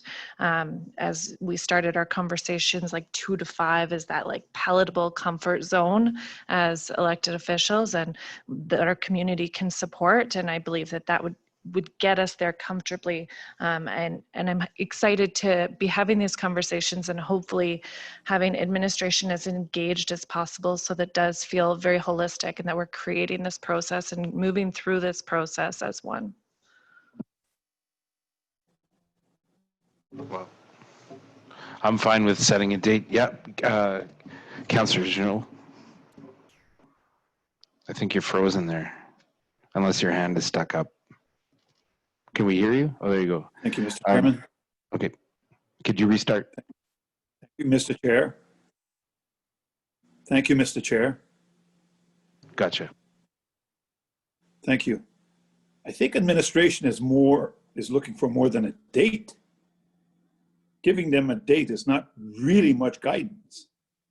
What are they going to do between now and December 3rd? We need to come up with some amounts, some fixed amounts, because the first 2 requests, one's a percentage and the other one's an amount. I think that that's what they're looking for. So I would concur with, agree with what Councillor Butler is suggesting. So let's start with an amount and let's debate that. Let's move on. In the meantime, a request that I made with administration was give us a cost of what the figures will be, the increased cost. And then we can adjust from there. But I think we have to do more than what we're just talking about here, all these noble things and so on and so forth. They're looking for an amount. And I would agree that the amount that Councillor Butler is suggesting is a good one to start. Thanks. That's good. You didn't have your hand up. Ms. Nadeau. Thank you, Mr. Deputy Mayor. I think these are hugely important conversations, and from an administrative perspective, I'm also very happy to have them. And we've sort of tried to have this conversation in the past, and I don't think we've gotten as far as we have today. So to me, that's a win right there. I appreciate Councillor Butler's comments around the empathy towards administration with regards to the work that has to be put in developing a budget, and that hugely falls on Mrs. Malinchak. And also something to be said for council being in a situation where having to pick a number for the community that is palatable, and that's a very much a political decision, and it's important for administration to really understand that and embed it in the process. Before, we were looking at it from a standpoint of, will council set a number, or will administration come up with a number and propose it to council? I think what that third bullet does, and the recommendation here, is sort of set that middle ground where are we currently at, so council has some basic information to look at and consider to try to come up with a number, without sending administration down the rabbit hole of, well, you come up with a budget and let us know what you think might work, which is a lot of work for our director of finance. So how do we set those pieces together without going too far, but having some basic information that everyone can work off of, and then council identifying clear service areas that could be revisited or adjusted or augmented or diminished, and then administration's work is more focused towards council's priorities, as opposed to, from an administrative perspective, what do you need to continue to maintain service levels, is the approach we've taken for the last several years. And with the inevitable outcome of landing somewhere in March or April with a number that is ultimately a top-down approach, because that is the nature of the political decision that council has to make around those budgets. So how we can manage as an administrative team to get that third bullet together is something Mrs. Malinchak and Mr. Furcho have been working on in the last few weeks. And since I've been back yesterday, started to be involved in more on a holistic level, looking at what does that look like and how can it help council, but meeting in the middle somewhere and approaching it as a team, I think, is the only way we'll get to a decision by the timelines that are being proposed. And from an administrative perspective, an earlier date would make a world of difference. Not having an approved operating budget for the year until April sometime, a quarter of the year is gone already. Like the numbers are inaccurate, and you can't act on some of the service decisions that have been made. So I think we're on the right track, and being respectful and mindful of each other in that process is going to be hugely important. Well, and I would like to look at that. Thank you for that. I would like to look at if there are any restrictions within policies to where certain items above a certain amount. Like I remember last year, it was like it came to council because it was $5,000 or more, and I'd be more interested in saying, well, this is your department budget. This is what you get. And, you know, however you operate it, you need to do it efficiently, and that's how it goes. So I don't want to be dealing at council levels with at the council level for, you know, a $6,000 piece of equipment when you should be able to make that work within your budget. So if there are restrictions within some policies that have triggered that forward, because I remember arguing that, and people were saying the reason it was at council was because of the dollar amount, and I didn't know why we were discussing small things like that. So those little impediments might help us move forward a lot quicker. And I'm in favor of getting a date done sooner than later, and December 15th sounds like a really good number to me, and have something set in there. But having said that, that might require some special meetings in between, or other meetings to discuss things that may arise in between. So we might be rushed or cause longer meetings. I'm just letting everybody know that, because sometimes people only want to meet once a week, and sometimes that doesn't work to be entirely effective. All right. Any other discussion? Mr. Mayor. Thank you, Deputy Mayor Demota. I just want to be clear then, this is here, Committee of the Whole, with intent that it will come as notice of motion on the 6th of October.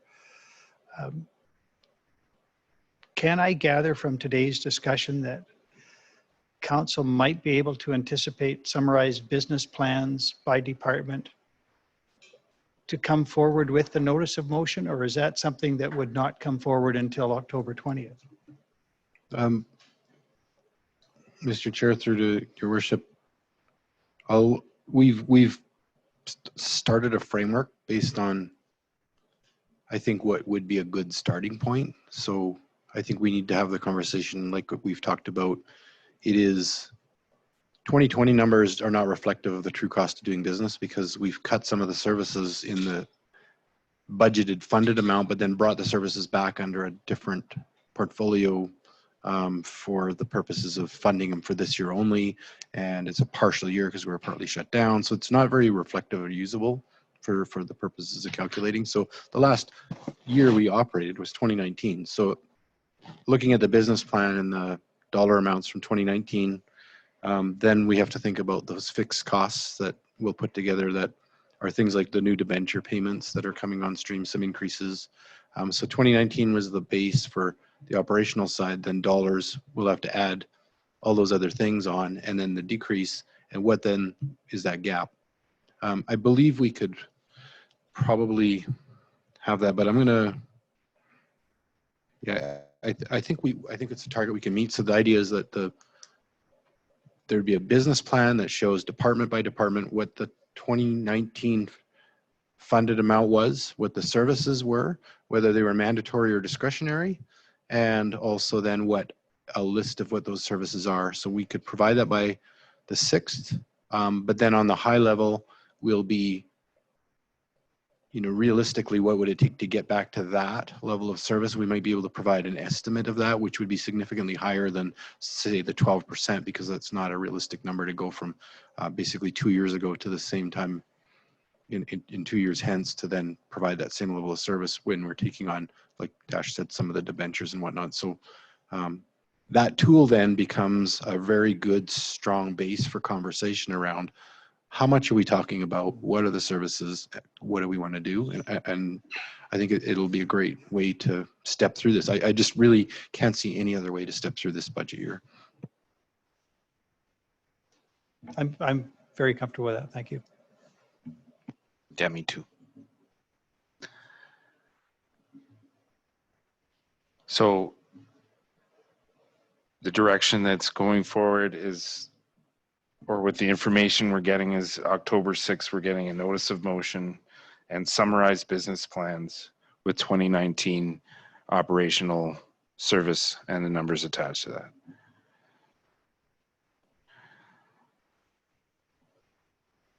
Councillor Journeau?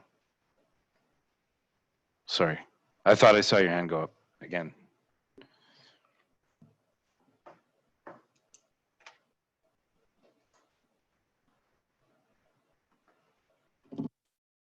Your screen froze anyway, so maybe I didn't see something.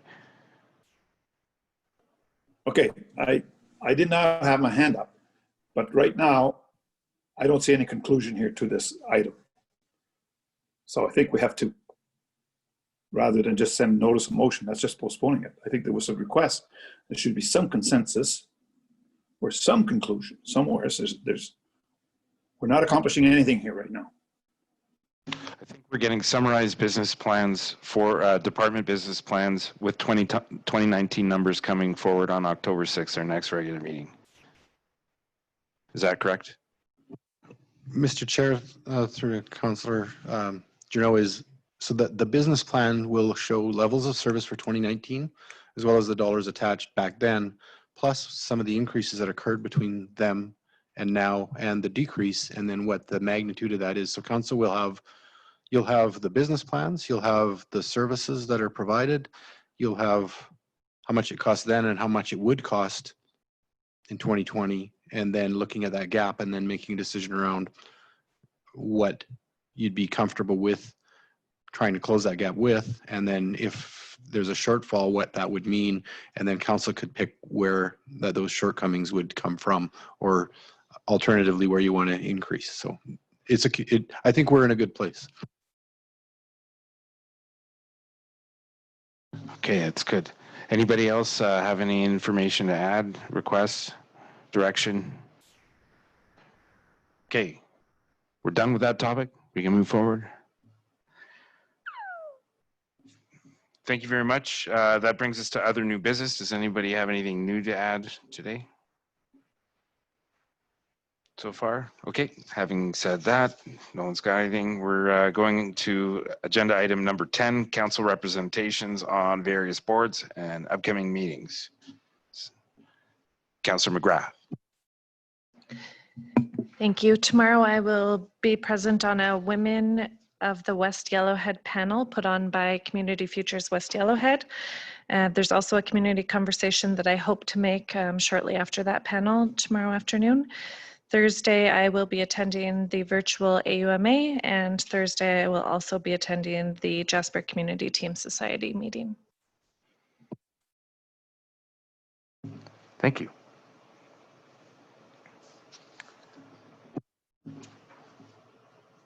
Anyone else to add? Okay, that's great. Oh, Mr. Mayor.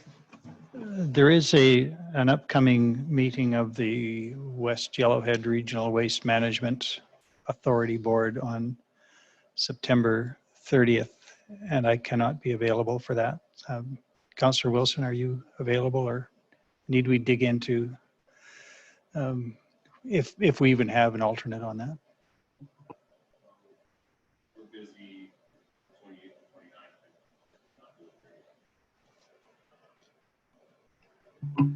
That's 3, yeah. I can't recall offhand whether there is an alternate for that, but I'll investigate, because I also cannot be available on that particular day. So we'll have to get something sorted out.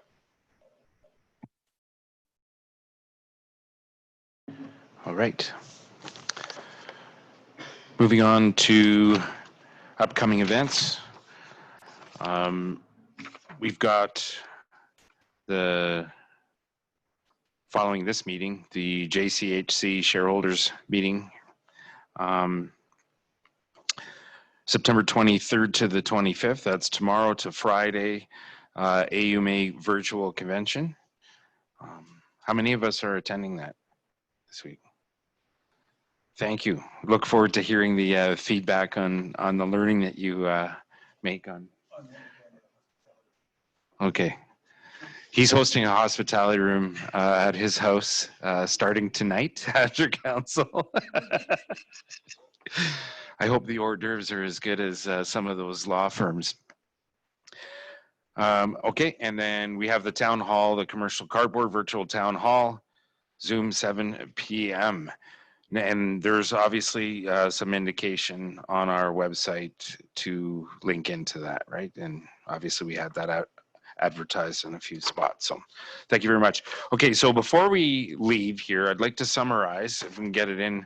I got 10 minutes to get in before the meeting is too long.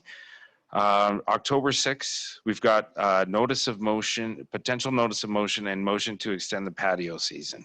That's coming up. I want to make sure, okay?